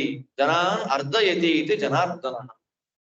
ಮತ್ತೆ ನಾನಾ ಅವತಾರಗಳಿಂದ ಬರುವ ಭಗವಂತ ದುಷ್ಟ ಜನಾನ್ ಅರ್ಧಯತಿ ಇತಿ ವಾ ಅಂತ ದುಷ್ಟ ಜನರನ್ನ ನಾಶ ಮಾಡ್ತಾನೆ ಅಂತ ಒಂದರ್ಥ. ಪ್ರಳಯ ಕಾಲದಲ್ಲಿ ಸಮಸ್ತವನ್ನು ಲಯ ಮಾಡಿಬಿಡ್ತಾನೆ ಅಂತ ಒಂದರ್ಥ. ಆದ್ದರಿಂದ ರುದ್ರರೂಪಿ ಜನಾರ್ದನ ಕಲ್ಪಾಂತೆ ಅತಿಭೀಷಣ ಅಖಿಲ ಭೂತಾನಿ ಭಕ್ಷಯತಿ. ಕಲ್ಪಾಂತ್ಯದಲ್ಲಿ ಎಲ್ಲ ಭೂತಗಳು ಅಂದ್ರೆ ಎಲ್ಲ ಪದಾರ್ಥಗಳನ್ನ, ಎಲ್ಲ ಜೀವರಾಶಿಗಳನ್ನ ಭಗವಂತ ಅತಿಭೀಷಣ, ತುಂಬಾ ಚೆನ್ನಾಗಿದೆ ವಿಶೇಷಣ. ಅತಿಭೀಷಣ, ಅತಿ ಭೀಷಣನಾಗಿ ಭಯಂಕರವಾದ ರೂಪದಿಂದ ದೇವರು ಏನ್ ಮಾಡ್ತಾನೆ? ಭಕ್ಷಯತಿ, ತಿಂದು ಬಿಡ್ತಾನೆ. ಸಕಲ ಪದಾರ್ಥಗಳನ್ನು ಭಗವಂತ ತಿಂದು ಬಿಡ್ತಾನೆ. ಆದ್ದರಿಂದ ರುದ್ರರೂಪೇ ಜನಾರ್ದನ ಅಂತ ಸ್ಪಷ್ಟವಾಗಿ ನಮಗಿಲ್ಲಿ ಪ್ರಮಾಣ ವಾಕ್ಯವನ್ನ ಕೊಟ್ಟಿರೋದ್ರಿಂದ ಅಲ್ಲಿ ಬ್ರಹ್ಮ ಮತ್ತು ರುದ್ರ ಇವರಿಬ್ಬರ ಒಳಗೆ ತದ್ದನ್ನಾಮಕನಾಗಿ ಸನ್ನಿಹಿತನಾದವನು ಭಗವಂತನೇ ಎನ್ನುವಂತಹ ಪ್ರಮೇಯ ನಮಗಿಲ್ಲಿ ಮತ್ತೊಮ್ಮೆ ಸ್ಥಿರಪಡ್ತಿದೆ. ಇದರಿಂದ ಗೊತ್ತಾಗುವಂತಹ ಇನ್ನೊಂದು ವಿಶಿಷ್ಟವಾದ ಪ್ರಮೇಯ, ಅದು ಭಗವಂತ ಸರ್ವಶಬ್ದವಾಚ್ಯ ಅಂತ ಹೇಳಿ, ಅದು ಬೇರೆ ಯಾರಲ್ಲೂ ಇಲ್ಲ. ಆಚಾರ್ಯರು ತಿಳಿಸಿಕೊಟ್ಟಂತಹ ಅಸಾಧಾರಣವಾದ ಪ್ರಮೇಯಗಳಲ್ಲಿ ಅತ್ಯಂತ ಪ್ರಧಾನವಾಗಿರತಕ್ಕಂತಹ ಪ್ರಮೇಯ ಭಗವಂತ ಸರ್ವಶಬ್ದವಾಚ್ಯ. ಸರ್ವಶಬ್ದವಾಚ್ಯ ಅಂದ್ರೆ ಎಲ್ಲ ಶಬ್ದಗಳು, ಅದು ಧ್ವನ್ಯಾತ್ಮಕವಾಗಿರ್ತಕ್ಕಂತಹ ಶಬ್ದ ಇರಬಹುದು, ಭೇರಿ, ನಗಾರಿ, ಘಂಟೆ, ಜಾಗಟೆ ಮೊದಲಾಗಿರ್ತಕ್ಕಂತಹ ನಾನಾ ವಾದ್ಯಗಳಿಂದ ಬರುವ ಧ್ವನ್ಯಾತ್ಮಕವಾಗಿರತಕ್ಕಂತಹ ಶಬ್ದ ಇರಬಹುದು, ಅಥವಾ ವರ್ಣಾತ್ಮಕವಾಗಿರ್ತಕ್ಕಂತಹ ಶಬ್ದ ಇರಬಹುದು. ಆ ಎಲ್ಲ ಶಬ್ದಗಳಿಂದಲೂ ವಾಚ್ಯನಾಗಿ ನಿಂತಿರ್ತಕ್ಕಂಥವನು ನಾರಾಯಣ ಒಬ್ಬನೇ. ತಾವಾ ಏತಾಹ ಸರ್ವಾರುಚಃ ಸರ್ವೇ ವೇದಾಃ ಸರ್ವೇ ಘೋಷಾಃ ಏಕೈವ ವ್ಯಾಕೃತಿ ಪ್ರಾಣ ಏವ ಪ್ರಾಣರುಚ ಇತ್ಯೇವ ವಿದ್ಯಾತ್. ಇದು ಉಪನಿಷತ್ತಿನ ಸ್ಪಷ್ಟವಾದ ಆದೇಶ. ಎಲ್ಲ ವೇದ ಮಂತ್ರಗಳು ಅರ್ಥಾತ್ ವರ್ಣಾತ್ಮಕವಾದ ಎಲ್ಲ ಶಬ್ದಗಳು, ಸರ್ವೇ ಘೋಷಾಃ ಧ್ವನ್ಯಾತ್ಮಕವಾದ ಸಮಸ್ತ ಶಬ್ದಗಳು, ಈ ಎಲ್ಲ ಶಬ್ದಗಳಿಂದ ವಾಚ್ಯನಾಗಿ ನಿಂತಿರ್ತಕ್ಕಂಥವನು ನಾರಾಯಣ. ಪ್ರಾಣ ಏವ, ಸಕಲ ಜಗತ್ತನ್ನ ನಿಯಮನ ಮಾಡುವ ನಾರಾಯಣ ಒಬ್ಬನೇ. ಆದ್ದರಿಂದಲೇ ಎಲ್ಲ ಶಬ್ದಗಳ ಸಮನ್ವಯವನ್ನ ನಾವು ಭಗವಂತನಲ್ಲಿ ಮಾಡಬಹುದು. ಆದ್ದರಿಂದಲೇ ಭಗವಂತನನ್ನ ವಿಷ್ಣು ಅಂತ ಕರೀತಾನೆ. ನಾರಾಯಣನಿಗೆ ವಿಷ್ಣು ಅಂತ ಹೆಸರು ಯಾಕೆ? ನಾಮಾನಿ ಸರ್ವಾಣಿ ಯಮಾವಿಶಂತಿ ತಂಬೈ ವಿಷ್ಣು ಪರಮಂ ಉದಾಹರಂತಿ ಅಂತ ಒಂದು ಶ್ರುತಿವಾಕ್ಯ. ಸರ್ವಾಣಿ ನಾಮಾನಿ ಯಂ ಆವಿಶಂತಿ, ಎಲ್ಲ ನಾಮಗಳು ಪ್ರತಿಪಾದ್ಯತ್ವೇನ ವಾಚ್ಯತ್ವೇನ ಯಾರಲ್ಲಿ ಪ್ರವೇಶ ಮಾಡ್ತಾ ಇದೆಯೋ ಅಂದ್ರೆ ಎಲ್ಲ ಶಬ್ದಗಳು ಮುಖ್ಯವಾಗಿ ಯಾರನ್ನ ತಿಳಿಸಿಕೊಡ್ತಾ ಇದೆಯೋ ಅಂತಹವನೇ ವಿಷ್ಣು. ಆದ್ದರಿಂದ ಭಗವಂತನಿಗೆ ವಿಷ್ಣು ಅಂತ ಯಾಕೆ ಕರೀತಾರೆ ಅಂದ್ರೆ ಸರ್ವ ಶಬ್ದ ವಾಚ್ಯನಾದ್ದರಿಂದ ಭಗವಂತ ವಿಷ್ಣು. ಅದರಲ್ಲಿ ಬ್ರಹ್ಮರುದ್ರ ಮಾತ್ರ ಅಲ್ಲ, ಎಲ್ಲ ನಾಮಗಳು ಸೇರಿ ಬಿಟ್ಟಿವೆ. ಆಚಾರ್ಯರು ಅದಕ್ಕೆ ಸೂತ್ರ ರೂಪದಲ್ಲಿ ಸರ್ವ ಶಬ್ದಗಳ ವಾಚ್ಯತ್ವದ ಸಮನ್ವಯತೆಯಿಂದ ನಾವು ಹೇಗೆ ಭಗವಂತನಲ್ಲಿ ಮಾಡಬೇಕು ಅಂತನ್ನೋದನ್ನ ಬ್ರಹ್ಮಸೂತ್ರ ಭಾಷ್ಯದಲ್ಲಿ ತುಂಬಾ ಸುಂದರವಾಗಿ ಮತ್ತು ಅಷ್ಟೇ ನಿಖರವಾಗಿ ಸ್ಪಷ್ಟವಾಗಿ ತಿಳಿಸಿಕೊಟ್ಟಿದ್ದಾರೆ. ಆ ಎಲ್ಲ ಗ್ರಂಥಗಳ ಅವಲೋಕನದಿಂದ ಆ ಪ್ರಮೇಯವನ್ನು ನಾವು ತುಂಬಾ ಚೆನ್ನಾಗಿ ಅನುಸಂಧಾನವನ್ನು ಮಾಡಬಹುದು. ರುದ್ರಃ ಅಂತಂದ್ರೆ ರುಜಂ ದ್ರಾವಯತೆ ಯಸ್ಮಾತ್ ರುದ್ರಃ ತಸ್ಮಾತ್ ಜನಾರ್ದನಃ. ರುದ್ರ ಶಬ್ದ ವಾಚ್ಯತ್ವ ಇಲ್ಲಿ ಪ್ರತೀಕತ್ವೇನ ಗ್ರಹಣ ಮಾಡಿಕೊಂಡ ಭಗವಂತ ಲಯಕಾರಕ ಪ್ರತೀಕವನ್ನಾಗಿ ಇಟ್ಟದ್ದು ರುದ್ರದೇವರನ್ನ. ಆದ್ದರಿಂದ ಆ ರುದ್ರನಲ್ಲಿ ರುದ್ರನಾಮಕನಾಗಿ ರುದ್ರ ರೂಪದಿಂದ ಭಗವಂತ ಇದ್ದಾನೆ ಅಂತ ಚಿಂತನೆಯನ್ನ ವಿಷ್ಣು ಪುರಾಣ ಕೊಟ್ಟದ್ದರಿಂದ ಭಗವಂತನನ್ನ ರುದ್ರ ಅಂತ ಯಾಕೆ ಕರೀತಾರೆ? ಹಾಗೆ ನಾವು ಅನುಸಂಧಾನ ಮಾಡುವುದರಿಂದ ನಮಗೆ ಏನು ಫಲ ಅನ್ನೋದನ್ನು ಕೂಡ ಶಾಸ್ತ್ರ ತಿಳಿಸಿಕೊಡ್ತದೆ. ಭಗವಂತನಿಗೆ ರುದ್ರ ಅಂತ ಯಾಕೆ ಕರೀತಾರೆ ಅಂದ್ರೆ ರುಜಂ ದ್ರಾವಯತಿ. ರುಜ ರುಕ್ ಅಂದ್ರೆ ರೋಗ ಅಂತ ಅರ್ಥ. ಯಾವ ರೋಗ? ಶರೀರಕ್ಕೆ ಮನಸ್ಸಿಗೆ ಸಂಬಂಧಪಟ್ಟ ರೋಗಗಳನ್ನು ಪರಿಹಾರ ಮಾಡ್ತಾನೆ. ಆದ್ದರಿಂದ ಭಗವಂತ ರುದ್ರ. ಶಾರೀರಿಕವಾದ ರೋಗಗಳನ್ನು ಅಂತೆಯೇ ಮಾನಸಿಕವಾಗಿರ್ತಕ್ಕಂಥ ರೋಗಗಳನ್ನು ಭಗವಂತ ಪರಿಹಾರ ಮಾಡ್ತಾನೆ. ಆದ್ದರಿಂದ ಭಗವಂತ ರುದ್ರ. ಅದೆಲ್ಲ ತಾತ್ಕಾಲಿಕವಾದದ್ದು. ಶರೀರವೇ ಬಿದ್ದು ಹೋಗುವಂಥದ್ದಿರ್ಬೇಕಾದ್ರೆ ಇಟ್ಕೊಂಡು ಏನ್ ಮಾಡೋದು? ಆದ್ದರಿಂದ ಸಂಸಾರವೆನ್ನುವ ರೋಗವನ್ನ ಪರಿಹಾರ ಮಾಡ್ತಾನೆ. ಅಜ್ಞಾನವೆನ್ನುವ ಮದ್ದು ಸಂಸಾರಕ್ಕೆ ಕಾರಣ ಅಜ್ಞಾನ, ಅವಿದ್ಯಾ ಕಾಮಕರ್ಮಗಳು. ಆದ್ದರಿಂದ ಅದಕ್ಕೆ ಕಾಮಕರ್ಮಗಳಿಗೆ ಮೂಲವಾದದ್ದು ಅಜ್ಞಾನ ಅಂತ ಅಜ್ಞಾನವೆನ್ನುವ ರೋಗವನ್ನ, ಆ ರೋಗಕ್ಕೆ ಮದ್ದು ಔಷಧಿ ಭಗವಂತ. ಆದ್ದರಿಂದ ಅವನು ರುದ್ರ. ರುಜಂ ದ್ರಾವಯತೆ ಯಸ್ಮಾತ್ ರುದ್ರ. ಆದ್ದರಿಂದ ರುದ್ರಾಂತರ್ಯಾಮಿಯಾದ ಭಗವಂತನಿಗೆ ರುದ್ರ ಅಂತ ಯಾಕೆ ಹೆಸರು? ರೋಗಗಳನ್ನು ಪರಿಹಾರ ಮಾಡುವುದರಿಂದಲೂ, ಮುಖ್ಯವಾಗಿ ಸಂಸಾರದ ರೋಗವನ್ನು ಪರಿಹಾರ ಮಾಡುವುದರಿಂದಲೂ ಭಗವಂತ ರುದ್ರ. ಅದಾದ ನಂತರದಲ್ಲಿ ಬ್ರಹ್ಮ. ಬ್ರಹ್ಮ ಯಾಕೆ ನೆನ್ನೆ ಚಿಂತನೆ ಮಾಡಿದ್ವಿ? ಬ್ರಹ್ಮಾಸವು ಗುಣಪೂರ್ಣತ್ವಾತ್. ಬ್ರಹ್ಮ ಅಂತ ಹೇಳಿದ್ರೆ ಗುಣಪರಿಪೂರ್ಣನಾದ್ದರಿಂದ ಜಗತ್ತಿನಲ್ಲೇ ಅತ್ಯಂತ ದೊಡ್ಡ ಪದಾರ್ಥ. ದೊಡ್ಡ ಪದಾರ್ಥ ಯಾವುದು ಅಂತ ಕೇಳಿದ್ರೆ ಇದು ದೊಡ್ಡದು ಅದು ದೊಡ್ಡದು ಅಂತ ನಾವು ನೋಡಿದ್ದನ್ನ, ಚಿಂತನೆ ಮಾಡಿದ್ದನ್ನ, ಅಥವಾ ಎಲ್ಲೋ ಕೇಳಿದ್ದನ್ನ ಕಲ್ಪನೆ ಮಾಡ್ಕೊಂಡು ಅದು ತುಂಬಾ ದೊಡ್ಡದಾಗಿದೆ, ತುಂಬಾ ಎತ್ತರವಾಗಿದೆ ಅಂತ ಅನುಸಂಧಾನ ಮಾಡ್ತೇವೆ. ಎಲ್ಲ ಪದಾರ್ಥಗಳಿಗಿಂತಲೂ ಅತ್ಯಂತ ಎತ್ತರದ ಪದಾರ್ಥ ಸರ್ವೋತ್ತಮ ತತ್ವ ನಾರಾಯಣ. ಆದ್ದರಿಂದ ಆ ನಾರಾಯಣನೇ ಬ್ರಹ್ಮ. ಈ ದೃಷ್ಟಿಯಲ್ಲಿ ಬ್ರಹ್ಮರುದ್ರ ನಾಮಕನಾಗಿ ಭಗವಂತ ಸಕಲ ವಿಧವಾದ ಸೃಷ್ಟಿಲಯ ವ್ಯಾಪಾರಾದಿಗಳನ್ನ ಮಾಡ್ತಾನೆ ಅಂತ ತಿಳಿಸಿ, ಸರಿ ಭಗವಂತ ತಿಂದು ಬಿಟ್ಟ. ಸಮಗ್ರ ಜಗತ್ತನ್ನ ತಾನು ಸೃಷ್ಟಿ ಮಾಡಿದ, ತಾನು ಪಾಲನೆ ಮಾಡಿದ ಜಗತ್ತನ್ನ ಭಗವಂತ ತಿಂದು ಬಿಟ್ಟ. ತಿಂದೇನು ಮಾಡ್ದ? ತಿಂದು ಏನು ಮಾಡಿದ ಅಂತ ಪ್ರಶ್ನೆ ಬರುತ್ತೆ. ಆ ಪ್ರಶ್ನೆ ಉತ್ತರ ಕೊಡ್ತಾರೆ. ಸಂಭಕ್ಷ್ಯ ಸರ್ವಭೂತಾನಿ ಜಗತಿ ಏಕಾರಣವೀಕೃತೆ. ಜಗತ್ತು ಏಕಾರಣವೀಕೃತವಾದಾಗ, ಮೂರು ಲೋಕಗಳು ಮುಚ್ಚಿ ಹೋದಾಗ ಭಗವಂತ ನಾಗಪರ್ಯಂಕ ಶಯನೆ ಶೇಷತಲ್ಪದಲ್ಲಿ ಆನಂದವಾಗಿ ಶೇಷದೇವರ ಮೇಲೆ ಅಸೌ ಪರಮೇಶ್ವರ ಶೇತೆ, ಈ ಭಗವಂತ ಮಲಗಿ ಬಿಡಿದ್ದಾನೆ. ಊಟ ಮಾಡಿದ, ಸಮಸ್ತ ಜಗತ್ತನ್ನ ರುದ್ರ ರೂಪದಿಂದ ಜನಾರ್ದನ ಭಕ್ಷಣೆ ಮಾಡಿದ, ತಿಂದ. ಜಗತ್ತೆಲ್ಲವೂ ಏಕಾರಣವೇ ನೀರು ಮಯ ಆಯಿತು.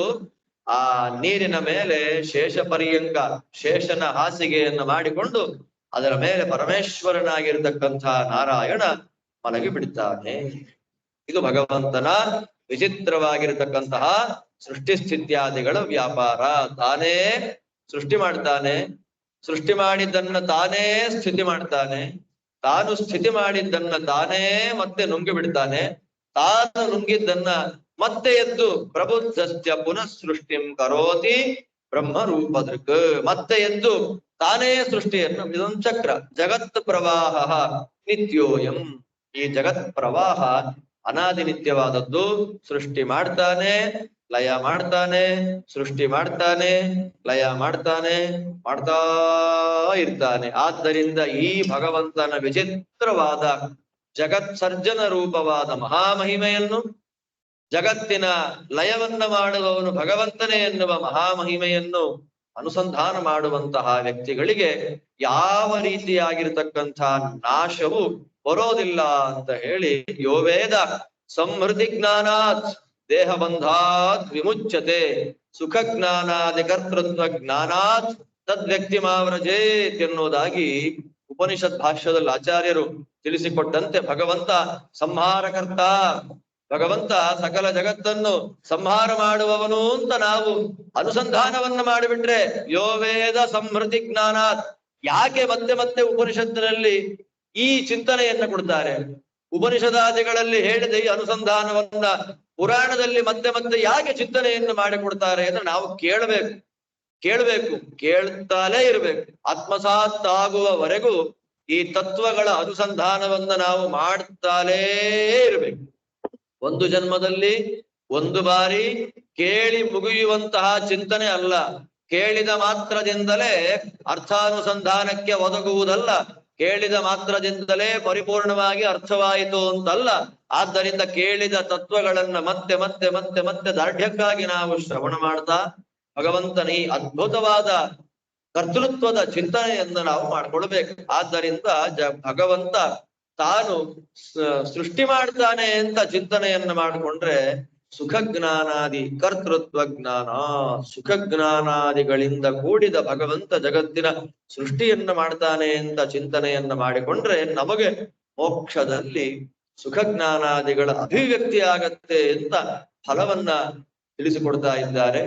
ಅದಾದ ನಂತರ ಸಮೃದ್ಧಿ ಜ್ಞಾನ, ಭಗವಂತ ಸಕಲ ಜಗತ್ತನ್ನ ಸಂಹಾರ ಮಾಡ್ತಾನೆ ರುದ್ರ ರೂಪದಿಂದ ಅಂತ ಚಿಂತನೆ ಮಾಡಿಕೊಂಡ್ರೆ ದೇಹ ಬಂಧಾತ್ ವಿಮುಚ್ಯತೆ, ಮತ್ತೊಮ್ಮೆ ಈ ದೇಹದ ಬಂಧನ ಅಂತನ್ನೋದು ಜೀವರಿಗೆ ಬರೋದಿಲ್ಲ. ಆದ್ದರಿಂದಲೇ ಪುರಾಣಗಳಲ್ಲಿ ಮತ್ತೆ ಮತ್ತೆ ಮತ್ತೆ ಮತ್ತೆ ಏನಪ್ಪಾ ಹೇಳಿದ್ದನ್ನೇ ಹೇಳ್ತಾ ಇದ್ದಾರಲ್ಲ ಅಂತ ಅನ್ನಿಸಬಹುದು ಕೇಳುವಂತಹ ವ್ಯಕ್ತಿಗಳಿಗೆ.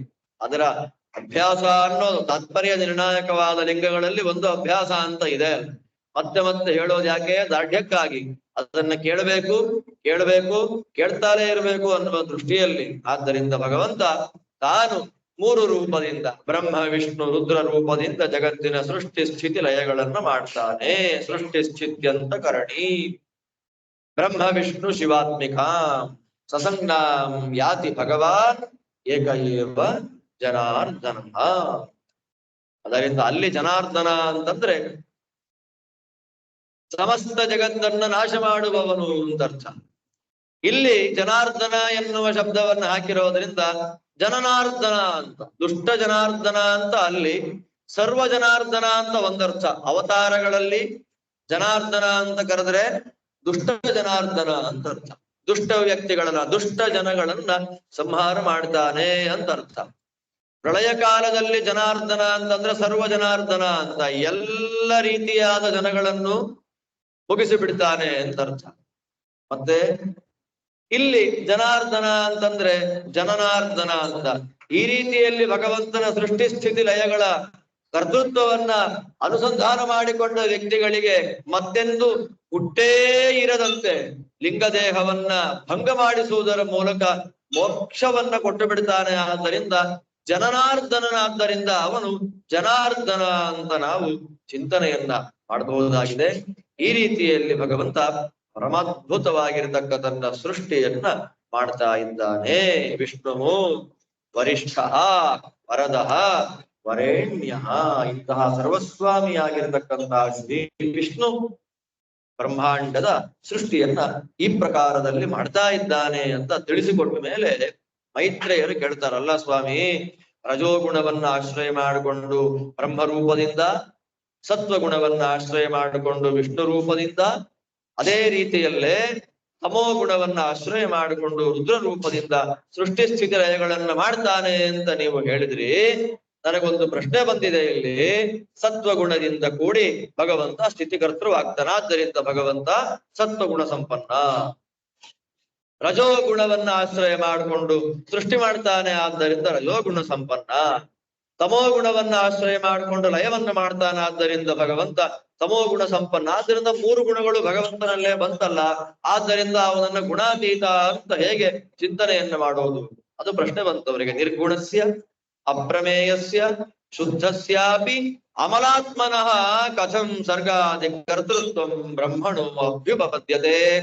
ಪರಮ ಸುಂದರವಾದ ಶುದ್ಧ ಶಾಸ್ತ್ರೀಯವಾಗಿರತಕ್ಕಂತಹ ಒಂದು ಪ್ರಶ್ನೆ. ಅವನ ಅಪ್ರಮೇಯ, ಆ ದೇವರನ್ನ ಪರಿಪೂರ್ಣವಾಗಿ ಚಿಂತನೆ ಮಾಡ್ಲಿಕ್ಕೆ ಯಾರಿಗೂ ಸಾಧ್ಯ ಇಲ್ಲ, ಅವನ ಅಪ್ರಮೇಯ. ಅದಾದ ನಂತರ ಅವ ನಿರ್ಗುಣ ಅಂತ ನೀವೇ ಹೇಳಿದ್ರಿ. ಪ್ರಾಕೃತಿಕವಾದ ಯಾವ ಗುಣಗಳು ಸ್ವಾಮಿಯಲ್ಲಿ ಇಲ್ಲ ಅಂತ ಹೇಳಿದ್ದು ನೀವೇ. ಹೀಗಿರುವಾಗ ಮೂರು ಗುಣಗಳನ್ನ ಆಶ್ರಯ ಮಾಡಿಕೊಂಡು ಆದ್ದರಿಂದ ಭಗವಂತನಿಗೆ ಸೃಷ್ಟಿ ಸ್ಥಿತಿಯಾದಿಗಳನ್ನ ಮಾಡಲಿಕ್ಕಾಗಿ ಗುಣಗಳನ್ನ ಆಶ್ರಯ ಮಾಡಿಕೊಳ್ಬೇಕು ಅಂತನ್ನೋದು ಬಂತು. ಆದ್ದರಿಂದ ಭಗವಂತನಿಗೆ ಅನ್ಯಾಶ್ರಯ ಅನ್ನೋದುಂಟು ಅನ್ನೋದೊಂದು ಪ್ರಶ್ನೆ. ಅದಕ್ಕೆ ಇವರು ಕೊಡತಕ್ಕಂತಹ ಉತ್ತರ, ಸೃಷ್ಟಿ ಸ್ಥಿತ್ಯಾದಿಗಳನ್ನ ಮಾಡ್ಲಿಕ್ಕೆ ಭಗವಂತ ಈ ಮೂರು ಗುಣಗಳನ್ನ ಆಶ್ರಯ ಮಾಡಿಕೊಂಡು ಮಾಡ್ತಾನೆ ಅಂತ ನಿರ್ಗುಣತ್ವ ಅನ್ನೋದು ಹೋಗ್ಬಿಡುತ್ತೆ. ಗುಣತ್ವ ಅನುಸಂಧಾನ ಮಾಡಿಬಿಟ್ರೆ ಇದು ಹೋಯ್ತು, ಇದನ್ನ ಚಿಂತನೆ ಮಾಡಿದ್ರೆ ಅದು ಹೋಯ್ತು. ಎರಡನ್ನು ಸಮನ್ವಯ ಮಾಡ್ಕೊಂಡು ಅರ್ಥ ಮಾಡ್ಕೊಳ್ಳೋದು ಹೇಗೆ ಅಂತಂದ್ರೆ ಪರಾಶರರು ತುಂಬಾ ಸ್ಪಷ್ಟವಾಗಿ ಹೇಳ್ತಾರೆ, ಭಗವಂತನ ಕರ್ತೃತ್ವ ಅಂತನ್ನೋದು ಬೇರೆ ಯಾವುದೋ ಪದಾರ್ಥದಿಂದ ಅದು ಬಂದದ್ದಲ್ಲ. ಭಗವಂತನಿಗೆ ಕರ್ತೃತ್ವ ಅನ್ನೋದು ಸಹಜ, ಆ ಭಗವಂತನಿಗೆ ಕರ್ತೃತ್ವ ಅನ್ನೋದು ಸ್ವಾಭಾವಿಕಿ ಜ್ಞಾನ ಬಲ ಕ್ರಿಯಾಚ ಇತ್ಯಾದಿಯಾಗಿ ಶ್ರುತಿಗಳು ಅತ್ಯಂತ ಸ್ಪಷ್ಟವಾಗಿ ತಿಳಿಸಿಕೊಡುತ್ತೆ. ಶಕ್ತಯ ಸರ್ವಭಾವಾನ ಅಚಿಂತ್ಯ ಜ್ಞಾನ ಗೋಚರ ಯಥೋತೋ ಬ್ರಹ್ಮಣಸ್ತಾಸ್ತು ಸರ್ಗಾದ್ಯ ಭಾವಶಕ್ತಯ. ಎಲ್ಲವೂ ಕೂಡ ಅದು ಭಗವಂತನ ಸ್ವರೂಪದಲ್ಲೇ ಇರುವಂತದ್ದು. ಭಗವಂತನ ಸ್ವರೂಪ ಅತಿರಿಕ್ತವಾದ ಯಾವುದು ಭಗವಂತನಲ್ಲಿ ಇಲ್ಲ.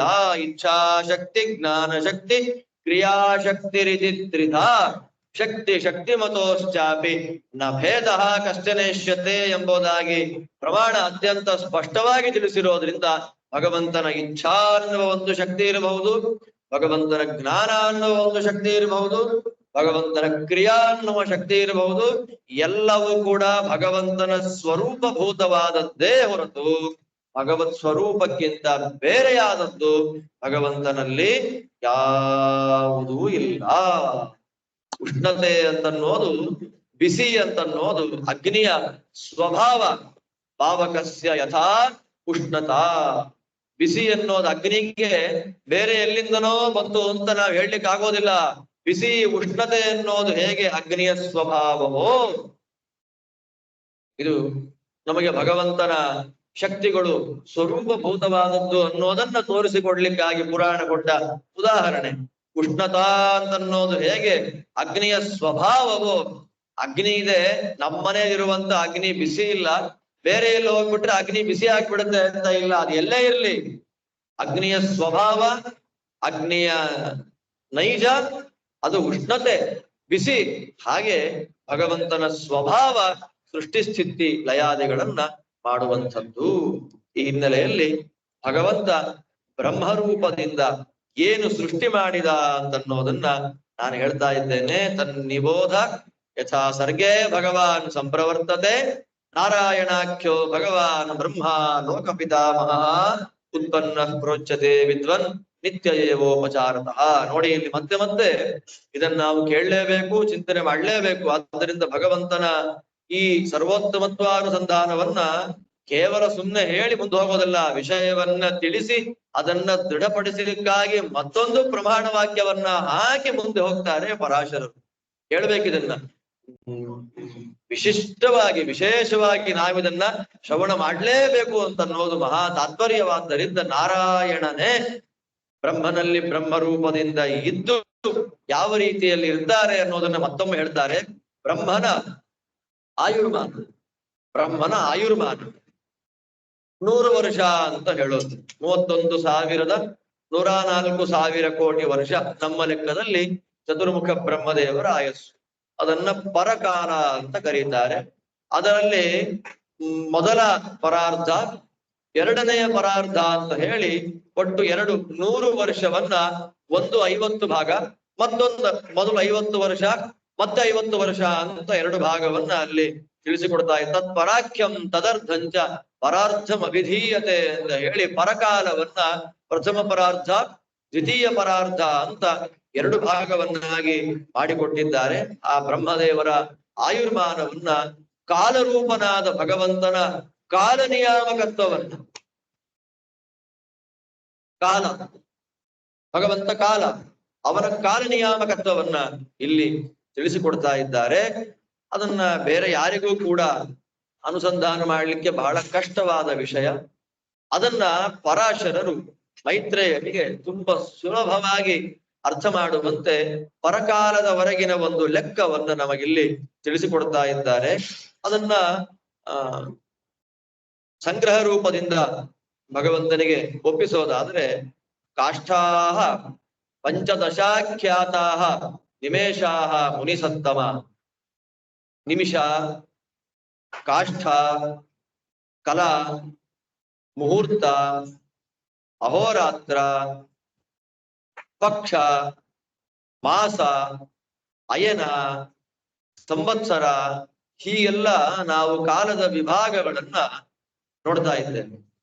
ನಿಮಿಷ ನಿಮಿಷ ನಿಮೇಷ ಅಂತೆಲ್ಲ ಮಾತಾಡ್ತೇವೆ. ಒಂದು ಮುಹೂರ್ತ ಅಂತೇವೆ, ಒಂದು ಕಲಾ ಅಂತೇವೆ, ಒಂದು ಕಾಷ್ಠ ಅಂತ ಹೇಳ್ತೇವೆ, ಅಹೋರಾತ್ರಿಗಳು ಅಂತ ಹೇಳ್ತೇವೆ. ಅದೆಲ್ಲಕ್ಕೂ ಕೂಡ ಒಂದು ಲೆಕ್ಕವನ್ನ ಇಲ್ಲಿ ಕೊಡ್ತಾ ಇದ್ದಾರೆ. ತುಂಬಾ ಸುಂದರವಾಗಿರ್ತಕ್ಕಂತಹ ಒಂದು ಪ್ರಮೇಯಗಳು.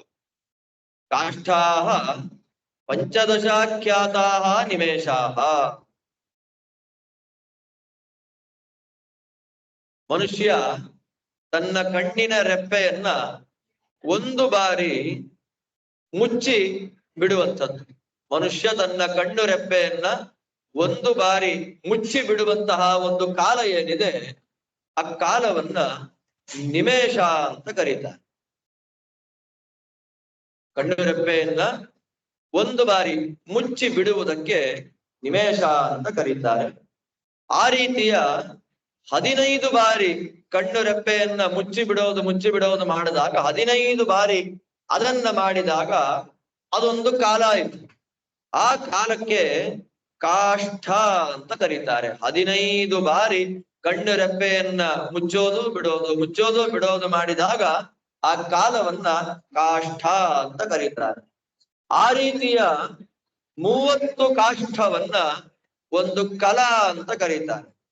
ಆ ರೀತಿಯಾದ 30 ಕಲಾವನ್ನ ಒಂದು ಮುಹೂರ್ತ ಅಂತ ಕರೀತಾರೆ. ಆ ರೀತಿಯ 30 ಮುಹೂರ್ತಗಳನ್ನ ಹಗಲು ರಾತ್ರಿಗಳಿಂದ ಕೂಡಿದ ಒಂದು ದಿನ ಅಂತ. 24 ಗಂಟೆ ಇವತ್ತು ನಾವು ಸಾಮಾನ್ಯ ಅರ್ಥ ಮಾಡ್ಕೊಳ್ಳೋದು ಅಂತಾದ್ರೆ 24 ಗಂಟೆಗಳಿಂದ ಕೂಡಿದ 12 ಗಂಟೆ ಹಗಲು 12 ಗಂಟೆ ರಾತ್ರಿ ಅಂತ ಇಟ್ಟುಕೊಂಡ್ರೆ ಸಾಮಾನ್ಯವಾಗಿ ಅದನ್ನ ಒಟ್ಟು 30 ಮುಹೂರ್ತಗಳಿಂದ ಕೂಡಿದಂತಹ ಒಂದು ದಿನ ಅಂತ ಚಿಂತನೆ ಮಾಡೋದು. ಆ ರೀತಿಯ 30 ದಿನಗಳಿಂದ ಕೂಡಿದ್ದು 2 ಪಕ್ಷಗಳು. 15 ದಿನಕ್ಕೆ ಒಂದು ಪಕ್ಷ ಅಂತ ಇಟ್ಟುಕೊಂಡ್ರೆ 2 ಪಕ್ಷಗಳು ಸೇರಿದಾಗ 30 ದಿನವಾಗ್ತದೆ. ಆ 30 ದಿನಗಳಿಂದ ಕೂಡಿದ ಒಂದು ತಿಂಗಳು ಅಂತೇನು ಹೇಳ್ತೇವೆ, ಅದನ್ನ ಮಾಸ ಅಂತ ಕರೆಯುವಂಥದ್ದು. ಆ ರೀತಿಯ ಮಾಸ 6 ಬಾರಿ ಪರಿವರ್ತಿತವಾದಾಗ, 6 ತಿಂಗಳು ಕಳೆದಾಗ ಅದನ್ನ ಅಯನ ಅಂತ, ದಕ್ಷಿಣಾಯನ ಉತ್ತರಾಯಣ ಅಂತ ಒಟ್ಟು 2 ಅಯನಗಳಿವೆ. ಅಯನಗಳಲ್ಲಿ ಉತ್ತರಾಯಣ ಅಂತನ್ನೋದು ದೇವತೆಗಳಿಗೆ ಹಗಲಿನ ಕಾಲ ಅಂತ ಕರೀತಾರೆ. ದಕ್ಷಿಣಾಯನವನ್ನ ದೇವತೆಗಳಿಗೆ ರಾತ್ರಿಯ ಕಾಲ ಅಂತ. ಒಟ್ಟು 2 ಅಯನಗಳು. ತಿಂಗಳುಗಳು 2 ಪಕ್ಷಗಳಿಂದ ಕೂಡಿದ್ದು ಒಂದು ತಿಂಗಳು. ಆ ತಿಂಗಳು 6 ಬಾರಿ ತಿರುಗಿದಾಗ, ಅಂದ್ರೆ 6 ತಿಂಗಳಿಗೆ ಒಂದು ಅಯನ, ದಕ್ಷಿಣಾಯನ ಉತ್ತರಾಯಣ. ಅದರಲ್ಲಿ ದಕ್ಷಿಣಾಯನ ಅಂತನ್ನೋದು ದೇವತೆಗಳಿಗೆ ರಾತ್ರಿ ಇದ್ದ ಹಾಗೆ, ಉತ್ತರಾಯಣ ಅಂತನ್ನೋದು ದೇವತೆಗಳಿಗೆ ಹಗಲು. ಈ ಪ್ರಕಾರವಾಗಿ ದೇವತೆಗಳ ಮಾನದಿಂದ, ದೇವತೆಗಳ ಲೆಕ್ಕದಿಂದ 12,000 ವರ್ಷ ಅಂತ ಲೆಕ್ಕ ಹಾಕಿಕೊಂಡರೆ ಅದನ್ನ ಒಂದು ಚತುರ್ಯುಗ ಅಂತ ಕರೀತಾರೆ. ಚತುರ್ಯುಗ ಅಂತಂದ್ರೆ 4 ಯುಗಗಳು ಅಂತ. 4 ಯುಗಗಳು ಕೃತಯುಗ, ತ್ರೇತಾಯುಗ, ದ್ವಾಪರ ಯುಗ, ಕಲಿಯುಗ ಅಂತ. ಕೃತ, ತ್ರೇತ, ದ್ವಾಪರ ಮತ್ತು ಕಲಿ ಅಂತ ಹೇಳಿ 4 ಯುಗಗಳು. ಆ 4 ಯುಗಗಳು 12,000 ವರ್ಷ ದೇವಮಾನಗಳಾದಾಗ ಅದು 4 ಯುಗಗಳು ಮುಗೀತು ಅಂತ ಅರ್ಥ. ದೇವಮಾನದ 4,000, 3,000, 2,000 ಮತ್ತು 1,000. ಇದು ಕೃತ, ತ್ರೇತ, ದ್ವಾಪರ ಮತ್ತು ಕಲಿ ಇದರ ಸಂಖ್ಯೆ. ಅದರಲ್ಲಿ ಯುಗಗಳ ಸಂಧಿಕಾಲ, ಇದೆಲ್ಲ ವಿಶೇಷವಾಗಿ ಚಿಂತನೆ ಮಾಡಬೇಕಾಗಿರ್ತಕ್ಕಂತಹ ವಿಷಯಗಳು.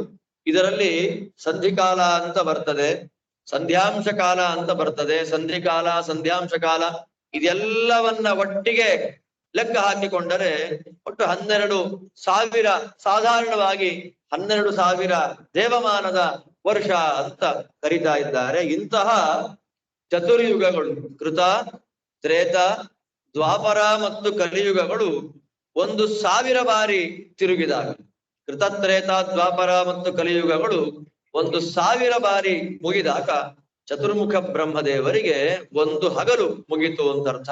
ಆ ರೀತಿಯಾದ ಚತುರ್ಯುಗ ಮತ್ತೊಂದು 1000 ಬಾರಿ ಪರಿವರ್ತಿತವಾದಾಗ ಬ್ರಹ್ಮದೇವರಿಗೆ ಒಂದು ರಾತ್ರಿ ಅಂತ ಅರ್ಥ. ಬ್ರಹ್ಮದೇವರ ಒಂದು ಹಗಲಿನಲ್ಲಿ ಬ್ರಹ್ಮಣೋ ದಿವಸೇ ಬ್ರಹ್ಮನ್ ಮನವಸ್ತು ಚತುರ್ದಶ ಭವಂತಿ ಪರಿಣಾಮಂಚ ತೇಷಾಂ ಕಾಲಕೃತಂ ಶೃಣು. ಚತುರ್ಮುಖ ಬ್ರಹ್ಮದೇವರ ಆಯಸ್ಸು ಎಷ್ಟು ದೀರ್ಘವಾದದ್ದು ಅಂತ ಚಿಂತನೆ ಮಾಡ್ಲಿಕ್ಕೆ ಆಗೋದಿಲ್ಲ. ಅಷ್ಟು ಅದ್ಭುತವಾದ ಆಯುಷ್ ಪ್ರಮಾಣ. ಆ ಸಮಗ್ರವಾದ ಆಯುಷ್ ಪ್ರಮಾಣದಲ್ಲಿ ಒಂದು ಕ್ಷಣವನ್ನು ವ್ಯರ್ಥ ಮಾಡದೆ ಭಗವತ್ ಸೇವೆಗಾಗಿಯೇ ಮುಡಿಪಾಗಿಟ್ಟ ಮಹಾನುಭಾವರು ಶುದ್ಧ ಸತ್ವಮಯ ಶರೀರದವರಾದ ಚತುರ್ಮುಖ ಬ್ರಹ್ಮದೇವರು. ಆದ್ದರಿಂದ ಬ್ರಹ್ಮದೇವರ ಬಗ್ಗೆ ನಾವು ಅನುಸಂಧಾನ ಮಾಡಿದ್ರೆ ಭಗವಂತನಿಗೆ ಬಹಳ ಪ್ರೀತಿ. ಬ್ರಹ್ಮದೇವರು ತತ್ಸಮಾನರಾಗಿರ್ತಕ್ಕಂಥ ಮುಖ್ಯ ಪ್ರಾಣದೇವರ ಬಗ್ಗೆಯೂ ಕೂಡ ನಾವು ಚಿಂತನೆಯನ್ನ ಮಾಡಿದಾಗ ಭಗವಂತನಿಗೆ ಪ್ರೀತಿ. ಯಾಕೆ ಭಗವಂತನಿಗೆ ಪ್ರೀತಿ ಅಂತ ಕೇಳಿದ್ರೆ, ಇರುವಂತಹ ಆಯುಸ್ಸನ್ನ ಸುಮ್ಮನೆ ಊಟ ಮಾಡಿ, ತಿಂಡಿ ತಿಂದು, ನಿದ್ದೆ ಮಾಡಿ, ಊರ್ ತಿರುಗಿ ಕಾಲವನ್ನ ವ್ಯರ್ಥ ಮಾಡತಕ್ಕಂತಹ ವ್ಯಕ್ತಿಗಳಲ್ಲ. ದೇವರು ಕೊಟ್ಟ ಸಮಗ್ರವಾದ ಆಯುಸ್ಸನ್ನ ದೇವರ ಪೂಜೆಗಾಗಿಯೇ ವಿನಿಯೋಗ ಮಾಡುವಂತಹ, ದೇವರ ಮಹಿಮಾ ವರ್ಣನೆಗಾಗಿಯೇ ಮುಡಿಪಾಗಿಟ್ಟಿರತಕ್ಕಂತಹ, ದೇವರ ಸೇವಾರ್ಥವಾಗಿಯೇ ತಮ್ಮ ಸಮಗ್ರವಾದ ಆಯುಷ್ ಪ್ರಮಾಣವನ್ನ ಮುಡಿಪಾಗಿಟ್ಟಂತಹ ಮಹಾ ವ್ಯಕ್ತಿಗಳು ಬ್ರಹ್ಮವಾಯುಗಳಾದ್ದರಿಂದ ಲೋಕದಲ್ಲಿ ದೊಡ್ಡ ಸ್ಥಾನವನ್ನ ಭಗವಂತ ಅವರಿಗೆ ಕೊಟ್ಟಿದ್ದಾನೆ ಅಂತ ನಾವು ಚಿಂತನೆಯನ್ನ ಮಾಡಬಹುದು. ಚತುರ್ಮುಖ ಬ್ರಹ್ಮದೇವರ ಈ ಒಂದು ಹಗಲಿನಲ್ಲಿ 14 ಮನ್ವಂತರಗಳು ಆಗಿ ಬಿಡ್ತದೆ. ಸ್ವಯಂಭುವ, ಸ್ವಾರೋತಿಷ, ಉತ್ತಮ, ತಾಪಸ, ರೈವತ, ಚಾಕ್ಷುಷ, ವೈವಸ್ವತ, ಇಂದ್ರಸಾವರಣಿ, ಬ್ರಹ್ಮಸಾವರಣಿ, ದಕ್ಷಸಾವರಣಿ ಮೊದಲಾಗಿರತಕ್ಕಂತಹ 14 ಮನುಗಳು ಚತುರ್ಮುಖ ಬ್ರಹ್ಮದೇವರ ಒಂದು ಹಗಲಿನಲ್ಲಿ ಆಗಿ ಹೋಗಿ ಬಿಡುತ್ತಾರೆ. ಒಬ್ಬೊಬ್ಬ ಮನುಗಳ ಕಾಲವನ್ನ ಮನ್ವಂತರ ಕಾಲ ಅಂತ ಹೇಳ್ತಾರೆ. 14 ಮನ್ವಂತರಗಳು, 14 ಮನುಗಳು, 14 ಮನ್ವಂತರಗಳು. ಅಲ್ಲಿ ಮತ್ತೆ ಸಪ್ತರ್ಷಿಗಳು, ದೇವತೆಗಳು, ಇಂದ್ರದೇವರು, ಮನುಗಳು, ಮನುಗಳ ಮಕ್ಕಳಾಗಿ ಬಂದಿರತಕ್ಕಂಥ ಅನೇಕ ರಾಜರುಗಳು, ಅವರೆಲ್ಲರೂ ಕೂಡ ಅಲ್ಲಿ ಸೃಷ್ಟರಾಗಿ ಆ ಕಾಲದಲ್ಲಿ ಲೋಕಗಳಿಗೆ ಅಧಿಕಾರಿಗಳಾಗಿ, ಆ ಮನ್ವಂತರ ಕಾಲ ಮುಗಿಯುವಾಗ ಮನ್ವಂತರ ಪ್ರಳಯ ಕಾಲ ಬಂದಾಗ ಮತ್ತೆ ಅವರು ಅಲ್ಲಿಯೇ ಲಯ ಹೊಂದುವಂತಹ ವ್ಯಕ್ತಿಗಳು. ಒಂದೊಂದು ಮನ್ವಂತರದಲ್ಲಿಯೂ ಇದೇ ರೀತಿಯಾಗಿರ್ತಕ್ಕಂತಹ ಒಂದು ವ್ಯವಸ್ಥೆ ಅಂತ ನಾವು ಚಿಂತನೆ ಮಾಡಬೇಕು. ಒಂದು ಮನ್ವಂತರದ ಕಾಲ ಎಷ್ಟು ಅಂತ ನೋಡುವಾಗ ಸಾಮಾನ್ಯವಾಗಿ 71 ಚತುರ್ಯುಗ ಅಂತ ಅಂದ್ರೆ 71 ಒಂದು ಅಕ್ಯುರೇಟ್ ಆಗಿ 71 ಅಂತ ಹೇಳಲಿಕ್ಕೆ ಆಗೋದಿಲ್ಲ. 71ರ ಮೇಲೆ ಒಂದು ಸ್ವಲ್ಪ ಹೆಚ್ಚಿನ ಅಂಶ ಅಂತ ನಾವು ಚಿಂತನೆ ಮಾಡಬಹುದು. 71 ಚತುರ್ಯುಗ, 71ಕ್ಕೂ ಮಿಗಿಲಾದ ಸ್ವಲ್ಪ ಹೆಚ್ಚಾಗಿರ್ತಕ್ಕಂತಹ ಒಂದು ಕಾಲಾವಧಿಯನ್ನ ಒಬ್ಬ ಮನ್ವಂತರ, ಒಂದು ಮನುವಿನ ಅಧಿಕಾರಾವಧಿ ಅಂತ ನಾವು ಚಿಂತನೆಯನ್ನ ಮಾಡ್ಕೊಳ್ಬಹುದು. ಅಷ್ಟು ಕಾಲಗಳವರೆಗೂ 71 ಚತುರ್ಯುಗಗಳ ಕಾಲಗಳವರೆಗೂ ಕೂಡ ಸಪ್ತರ್ಷಿಗಳ, ದೇವತೆಗಳ ಮತ್ತು ದೇವೇಂದ್ರನ ಪದವಿಯಲ್ಲಿ ಅಧಿಕಾರ ಅನುಭವಿಸ್ತಕ್ಕಂತಹ ಒಂದು ಕಾಲ. ಆದ್ದರಿಂದ 71 ಚತುರ್ಯುಗ ಅಂತ ಹೇಳಿದ್ರೆ ದೇವಮಾನದಿಂದ ದೇವತೆಗಳ ಲೆಕ್ಕ ಅಂತ ಹಾಕೊಂಡ್ರೆ ಮನುಷ್ಯರ ಲೆಕ್ಕ ಜಾಸ್ತಿ ಆಗುತ್ತೆ. ದೇವತೆಗಳ ಲೆಕ್ಕವನ್ನು ನಮಗಿಲ್ಲಿ ಕೊಡ್ತಾರೆ. ಸಪ್ತಷಷ್ಟಿ ಸ್ಥಾನ್ಯಾನಿ ನಿಯುತಾನಿ ಮಹಾಮುನೆ 30 ಕೋಟ್ಯಸ್ತು ಸಂಪೂರ್ಣ ಸಂಖ್ಯಾತ ಸಂಖ್ಯೆಯ ದ್ವಿಜ ಅಂತ ತಿಳಿಸಿಕೊಡುವಾಗ 71 ಚತುರ್ಯುಗ ದೇವತೆಗಳ ಲೆಕ್ಕದಿಂದ ಎಷ್ಟು ವರ್ಷ ಅಂತ ಹೇಳುವಾಗ 8,52,000 ವರ್ಷಗಳು ಅಂತ ಸಾಧಾರಣವಾಗಿ ಒಂದು ಲೆಕ್ಕವನ್ನ ನಮಗೆ ಕೊಡ್ತಾ ಇದ್ದಾರೆ. ಅಷ್ಟು ಕಾಲವನ್ನ ಬಿಟ್ರೆ ಮನುಷ್ಯರ ಕಾಲ ಎಷ್ಟಾಯ್ತು? 8,52,000 ಅದು ದೇವಮಾನದ ಲೆಕ್ಕ. ಮನುಷ್ಯರ ಲೆಕ್ಕ ಎಷ್ಟಾಯ್ತು ಅಂತಂದ್ರೆ ತುಂಬಾ ಸುಂದರವಾಗಿ ತಿಳಿಸಿಕೊಡ್ತಾರೆ. 30,67,20,000 ವರ್ಷಗಳು. ಇಷ್ಟು ಮನುಷ್ಯಮಾನದಲ್ಲಿ ಒಂದು ಲೆಕ್ಕ ಅಂತ ಸಾಧಾರಣವಾಗಿ ನಮಗೆ ತಿಳಿಸಿಕೊಡ್ತಾ ಇದ್ದಾರೆ. ಈ ರೀತಿಯಲ್ಲಿ ಯಾಮ, ಮುಹೂರ್ತ, ಕಲಾ, ಕಾಷ್ಠ ಮೊದಲಾದ ಎಲ್ಲ ಕಾಲಗತಿಯಲ್ಲಿ ತತ್ತತ್ ಕಾಲ ವ್ಯವಸ್ಥೆಯ ಅಂತರ್ಯಾಮಿಯಾದ ಕಾಲನಾಮಕನಾದ ಭಗವಂತ ತಾನು ಆ ಮನ್ವಂತರಗಳ ಕೊನೆಯಲ್ಲಿ ಚತುರ್ಮುಖ ಬ್ರಹ್ಮದೇವರ ಒಂದು ಹಗಲು ಮುಗಿದ ಮೇಲೆ ಆ ಮನ್ವಂತರ ಪ್ರಳಯವನ್ನ ಭಗವಂತ ಮಾಡ್ತಾ ಇದ್ದಾನೆ. ಆ ಮನ್ವಂತರ ಪ್ರಳಯದಲ್ಲಿ 3 ಲೋಕಗಳು ನೀರಿನಲ್ಲಿ ಮುಳುಗಿ ಹೋಗಿ ಬಿಡುತ್ತದೆ ಎನ್ನುವ ನಿರೂಪಣೆಯನ್ನ ಕೊಡ್ತಾರೆ. ಆ 3 ಲೋಕಗಳು ಭೂಲೋಕ, ಭುವರ್ಲೋಕ, ಸ್ವರ್ಲೋಕ, ತ್ರಿಲೋಕಗಳು. ಈ 3 ಲೋಕಗಳು ಕೂಡ ಅಗ್ನಿಯಲ್ಲಿ ಸುಟ್ಟು ಹೋಗ್ತದೆ, ಸುಟ್ಟು ಬೂದಿಯಾಗಿ ಬಿಡುತ್ತದೆ. ಈ ಭೂಲೋಕ, ಭುವರ್ಲೋಕ, ಸ್ವರ್ಲೋಕಗಳು ಸುಡುವಾಗ ಆ ಸುಡುವ ಬಾಧೆ, ಆ ತಾಪ ಏನಿದೆ, ಆ ಬಿಸಿಯನ್ನ ತಡೆಯಲಿಕ್ಕೆ ಆಗದೇ ಇರತಕ್ಕಂತ ಸ್ವರ್ಲೋಕದ ಮೇಲಿನ ಲೋಕ ಅಂತಂದ್ರೆ ಮಹರ್ಲೋಕ. ಆ ಮಹರ್ಲೋಕದಲ್ಲಿ ವಾಸ ಮಾಡತಕ್ಕಂತ ಜನಗಳೆಲ್ಲರೂ ಕೂಡ ಆ ತಮ್ಮ ಮಹರ್ಲೋಕವನ್ನ ಬಿಟ್ಟು ಅಲ್ಲಿಂದ ಮೇಲಿನ ಲೋಕವಾಗಿರ್ತಕ್ಕಂತಹ ಜನೋಲೋಕಕ್ಕೆ ಹೋಗಿ ಅಲ್ಲಿ ಆಶ್ರಯವನ್ನ ಪಡೆ. ಯಾಕೆ ಮನ್ವಂತರ ಪ್ರಳಯ ಕಾಲ ಅಂತಂದ್ರೆ 3 ಲೋಕಗಳು ಮಾತ್ರ ನಾಶವಾಗುವಂಥದ್ದು, ಅಲ್ಲಿಂದ ಮೇಲಿನ ಲೋಕಗಳಲ್ಲ. ಭೂಲೋಕ, ಭುವರ್ಲೋಕ, ಸ್ವರ್ಲೋಕಗಳು ಮಾತ್ರ ನಾಶವಾಗುತ್ತೆ. ಆದ್ದರಿಂದ ಮಹರ್ಲೋಕದಲ್ಲಿ ವಾಸ ಮಾಡತಕ್ಕಂತಹ ಜನಗಳೆಲ್ಲರೂ ಕೂಡ ಜನೋಲೋಕಕ್ಕೆ ಹೋಗಿ ಅಲ್ಲಿ ಆಶ್ರಯವನ್ನ ಪಡೆದು ಸಾಧನವನ್ನ ಮಾಡ್ತಾ ಇರ್ತಾರೆ. ಅಲ್ಲಿ ಭಗವಂತ 3 ಲೋಕಗಳು ಸುಟ್ಟು ಬೂದಿಯಾದ ಮೇಲೆ ನೀರಿನಿಂದ ಎಲ್ಲವೂ ತುಂಬಿ ಹೋದಂತಹ ಸಂದರ್ಭದಲ್ಲಿ ಆ ನಾರಾಯಣ ಅಲ್ಲಿ ಆದಿಶೇಷನ ಹಾಸಿಗೆಯ ಮೇಲೆ ಭೋಗಿಶಯ್ಯಾಂಗದ ಶ್ಯತೆ ತ್ರೈಲೋಕ್ಯಗ್ರಾಸ ಬೃಂಹಿತ 3 ಲೋಕವನ್ನ ತಿಂದು ತನ್ನ ಹೊಟ್ಟೆಯಲ್ಲಿಟ್ಟುಕೊಂಡಂತಹ ಭಗವಂತ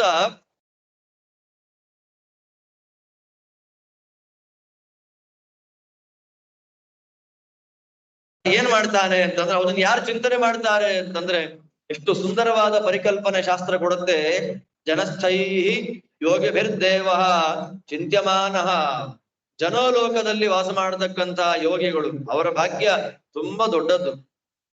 ಈ ಮನ್ವಂತರ ಪ್ರಳಯ ಕಾಲದಲ್ಲಿ ಭಗವಂತ ಶೇಷಶಯ್ಯದಲ್ಲಿ ಮಲಗಿದ್ದಾಗ ಆ ಶೇಷಶಾಹಿಯಾದ ಭಗವಂತನನ್ನ ಚಿಂತನೆಯನ್ನ ಮಾಡತಕ್ಕಂತಹ ಮಹಾನುಭಾವರು ಜನೋಲೋಕದಲ್ಲಿ ವಾಸ ಮಾಡತಕ್ಕಂತಹ ದೊಡ್ಡ ಯೋಗಿ ವರೇಣ್ಯರುಗಳು. ಆ ಜನೋಲೋಕದಲ್ಲಿ ವಾಸ ಮಾಡತಕ್ಕಂತಹ ಎಲ್ಲ ಯೋಗಿಗಳಿಂದ ಚಿಂತ್ಯನಾಗಿ ಭಗವಂತ ಮಲಗಿರ್ತಾನೆ. ಎಷ್ಟು ಕಾಲ ಅಂತಂದ್ರೆ ಅಷ್ಟೇ ರಾತ್ರಿ ಕಾಲ, 1000 ಚತುರ್ಯುಗಗಳು ಮತ್ತೊಮ್ಮೆ ತಿರುಗಿ ಬರಬೇಕು. ಅಷ್ಟು ಹೇಗೆ ಹಗಲಿನ ಕಾಲ ಎಷ್ಟು ವಿಸ್ತಾರವೋ ರಾತ್ರಿ ಕಾಲವು ಅಷ್ಟೇ ಪ್ರಮಾಣಕವಾದದ್ದು. ಆ ಕಾಲದಲ್ಲಿ ಭಗವಂತ ಮಲಗಿರ್ತಾನೆ.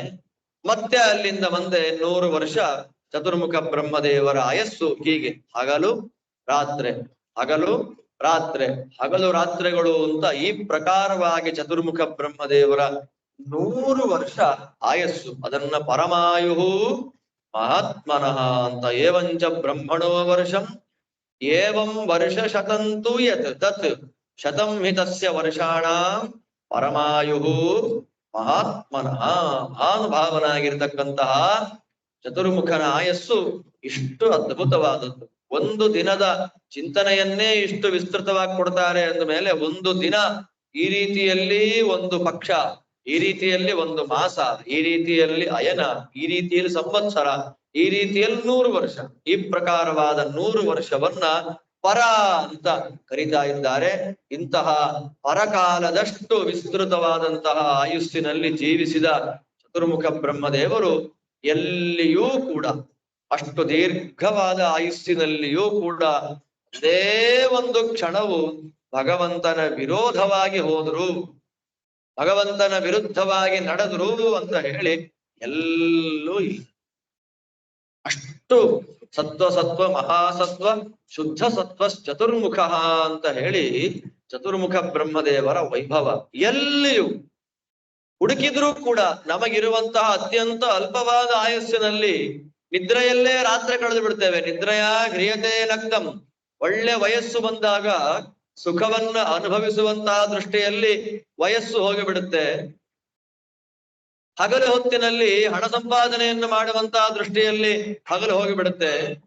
ರಾತ್ರಿ ಕಾಲದಲ್ಲಿ ನಿದ್ರೆಯನ್ನ ಮಾಡಬೇಕು, ಆಯಾಸ ಆಗಿದೆ, ನಿದ್ರೆ ಮಾಡ್ಬೇಕನ್ನುವ ದೃಷ್ಟಿಯಲ್ಲಿ ರಾತ್ರಿಯ ಕಾಲವನ್ನ ಕಳೆದು ಬಿಡ್ತೇವೆ.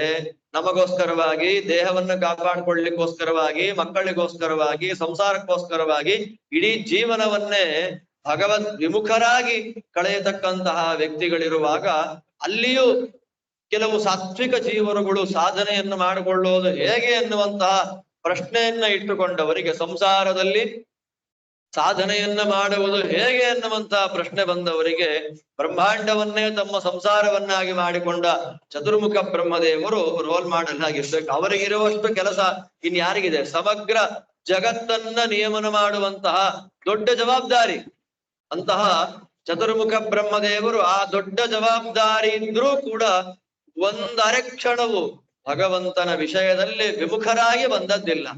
ಹೀಗಿರುವಾಗ ಕೆಲಸ ಮಾಡಿ ರಿಟೈರ್ಡ್ ಆಗತಕ್ಕಂತಹ ನಾವುಗಳು, ಕೆಲಸ ಮಾಡಿ ಸುಸ್ತಾಗತಕ್ಕಂತಹ ನಾವುಗಳು, ನಮಗೆ ಭಗವಂತನ ಧ್ಯಾನ ಮಾಡ್ಲಿಕ್ಕೆ ಟೈಮ್ ಇಲ್ಲ, ಭಗವಂತನ ಮಹಿಮೆಯನ್ನ ಶ್ರವಣ ಮಾಡ್ಲಿಕ್ಕೆ ಸಮಯ ಇಲ್ಲ, ಭಗವಂತನ ಕ್ಷೇತ್ರಗಳ ದರ್ಶನ ಮಾಡ್ಲಿಕ್ಕೆ ಸಮಯ ಇಲ್ಲ, ತೀರ್ಥಕ್ಷೇತ್ರಗಳ ಯಾತ್ರೆಯನ್ನ ಮಾಡ್ಲಿಕ್ಕೆ ಸಮಯ ಇಲ್ಲ ಅಂತ ಕಾರಣ ಸಾಮಗ್ರಿಗಳನ್ನ ಕೊಡ್ತಾ ಬಂದ್ರೆ ಅದು ಪಲಾಯನವಾದ ಅಂತ ಆಗ್ತಾ ಇದೆ. ಈ ದೃಷ್ಟಿಯಲ್ಲಿ ಚತುರ್ಮುಖ ಬ್ರಹ್ಮದೇವರನ್ನ ನಾವು ರೋಲ್ ಮಾಡೆಲ್ ಆಗಿ ಇಟ್ಟುಕೊಂಡು ಸಾಧನೆಯನ್ನ ಹೇಗೆ ಮಾಡಬೇಕು ಅಂತ ಹೇಳಿ ಕಲಿತುಕೊಳ್ಳುವಂಥವ್ರಾಗಬೇಕು ಅನ್ನುವಂತಹ ಚಿಂತನೆಯನ್ನ ನಾವು ಇಲ್ಲಿ ತಿಳ್ಕೊಳ್ತಾ, ಇಂತಹ ಚತುರ್ಮುಖ ಬ್ರಹ್ಮದೇವರ 2 ಪರಾರ್ಧಗಳಲ್ಲಿ ಮೊದಲನೆಯ ಪರಾರ್ಧವನ್ನ ಪಾದ್ಮ ಅಂತ ಕರೀತಾರೆ. ಏಕಮಸ್ಯಾಪ್ಯತಿ ತಂತು ಪರಾರ್ಧಂ ಬ್ರಹ್ಮಣೋ ನಗ ತಸ್ಯಾಂತೆ ಭೂನ್ ಮಹಾಕಲ್ಪಃ ಪಾದ್ಮ ಇತ್ಯಭಿವಿಶ್ರುತ.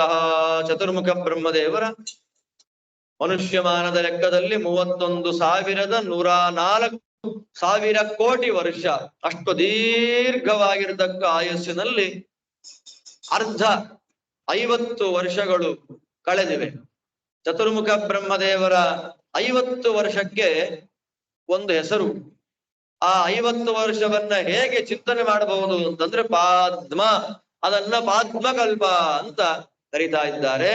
ಅದಾದ ನಂತರದಲ್ಲಿ ಈಗ 2ನೆಯ ಪರಾರ್ಧ ಸಂಕಲ್ಪ ಮಾಡ್ಬೇಕಾದ್ರೆ ಹೇಳ್ತೇವೆ, ದ್ವಿತೀಯ ಪರಾರ್ಧೆ ಶ್ವೇತವರಾಹ ಕಲ್ಪೆ ಅಂತ ನಾವು ಸಂಕಲ್ಪವನ್ನು ಮಾಡುವಾಗ ಪ್ರತಿನಿತ್ಯದಲ್ಲಿಯೂ ಚಿಂತನೆಯನ್ನ ಮಾಡುವಂತೆ ಈಗ ದ್ವಿತೀಯ ಪರಾರ್ಧ ನಡೀತಾ ಇದೆ. ದ್ವಿತೀಯಸ್ಯ ಪರಾರ್ಧಸ್ಯ ವರ್ತಮಾನಸ್ಯ ದ್ವಿತೀಯಸ್ಯ ಪರಾರ್ಧಸ್ಯ, ಈಗ ನಡೀತಾ ಇರ್ತಕ್ಕಂತಹ 2ನೆಯ ಪರಾರ್ಧ, ಆ 2ನೆಯ ಪರಾರ್ಧವನ್ನ ವಾರಾಹ ಕಲ್ಪ ಅಂತ ಕರೀತಾರೆ.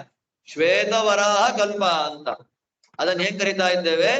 ಪ್ರಥಮ ಪರಾರ್ಧವನ್ನ ಪಾದ್ಮಕಲ್ಪ ಅಂತ ಕರೆದರೆ ದ್ವಿತೀಯ ಪರಾರ್ಧವನ್ನ ವಾರಾಹ ಕಲ್ಪ, ಅದನ್ನೇ ನಾವು ಶ್ವೇತವರಾಹ ಕಲ್ಪ ಅಂತ ಹೇಳಿ ಕರಿತಾ ಇದ್ದೇವೆ.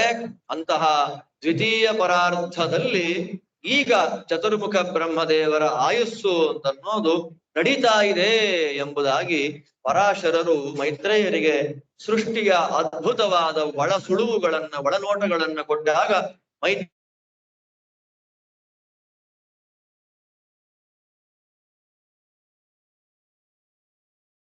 ಎಲ್ಲಿಯೂ ಕೂಡ ಅನುಸಂಧಾನಕ್ಕೆ ವ್ಯತ್ಯಯ ಅಂತನ್ನೋದಾಗ್ಲೇ ದಾರ್ಢ್ಯ. ನಮ್ಮ ಮನಸ್ಸು ದೃಢವಾಗಿ ಸೃಷ್ಟಿಯನ್ನ ಮಾಡತಕ್ಕಂಥವನು ಬ್ರಹ್ಮನಲ್ಲಿ ಬ್ರಹ್ಮರೂಪದಿಂದ ಇರತಕ್ಕ ನಾರಾಯಣನೇ ಎನ್ನುವ ವಿಷಯದಲ್ಲಿ ಅತ್ಯಂತ ಗಟ್ಟಿಯಾಗಿ ನೆಲೆ ನಿಂತು ಊರಿ ಸಾಧನೆಗೆ ಅನುಕೂಲವಾಗಬೇಕು ಅನ್ನುವ ಒಂದು ಎಷ್ಟು ಕಾರುಣ್ಯ ಪುರಾಣಕಾರರಿಗಿದೆ. ಇದನ್ನ ನೋಡಿದಾಗ ರೋಮಾಂಚನ ಆಗತ್ತೆ ನಮಗೆ. ಬ್ರಹ್ಮ ನಾರಾಯಣಾಖ್ಯೋಸು, ಮತ್ತೊಮ್ಮೆ ಹೇಳ್ತೇನೆ, ಅಂತರ್ಯಾಮಿ ವಿವಕ್ಷೆಯಿಂದಲೇ ಇಲ್ಲಿ ಹೊರಟಿರುವಂಥದ್ದು ನಿರೂಪಣೆ. ನಾರಾಯಣ ಎನ್ನುವ ಹೆಸರಿನಿಂದ ಕೂಡಿದ ಬ್ರಹ್ಮ ಚೆನ್ನಾಗಿದೆ. ಆದ್ದರಿಂದ ಬ್ರಹ್ಮನ ಒಳಗೆ ಬ್ರಹ್ಮರೂಪ ಬ್ರಹ್ಮನಾಮಕನಾಗಿ ಬ್ರಹ್ಮಣಿ ಬ್ರಹ್ಮರೂಪೋಸೌ ಎಂಬುದಾಗಿ ಸೂತ್ರಪ್ರಾಯವಾದ ವಾಕ್ಯದಿಂದ ಆಚಾರ್ಯರು ತಿಳಿಸಿಕೊಟ್ಟ ಹಾಗೆ ಆ ಬ್ರಹ್ಮನಲ್ಲಿ ಬ್ರಹ್ಮರೂಪದಿಂದ ಬ್ರಹ್ಮನಾಮಕನಾಗಿರತಕ್ಕ ಭಗವಂತ ಈ ಕಲ್ಪಾದಿಯಲ್ಲಿ, ವಾರಾಹ ಕಲ್ಪದ ಆದಿಯಲ್ಲಿ ಹೇಗೆ ಸಕಲ ಜಗತ್ತನ್ನು ಸೃಷ್ಟಿ ಮಾಡಿದ ಅಂತನ್ನೋದರ ಬಗ್ಗೆ ನೀವು ನನಗೆ ವಿಸ್ತಾರವಾಗಿ ತಿಳಿಸಿಕೊಡಬೇಕು ಅಂತ ಪ್ರಾರ್ಥನೆಯನ್ನ ಮಾಡಿದ್ದಕ್ಕೆ ಆ ಪ್ರಾರ್ಥನಾನುಗುಣವಾಗಿ ಪರಾಶರ ಮಹಾಮುನಿಗಳು ಭಗವಂತನ ಈ ವಾರಾಹ ಕಲ್ಪದ ಸೃಷ್ಟಿಯ ವೈಭವವನ್ನ ಬಿತ್ತರಿಸ್ತಾ ಇದ್ದಾರೆ. ಆ ಬಿತ್ತರಿಸುವಾಗ ಪುರಾಣಗಳಲ್ಲಿ ಅಲ್ಲಲ್ಲಿ ಭಗವಂತನ ಮಹಿಮೆಗಳನ್ನ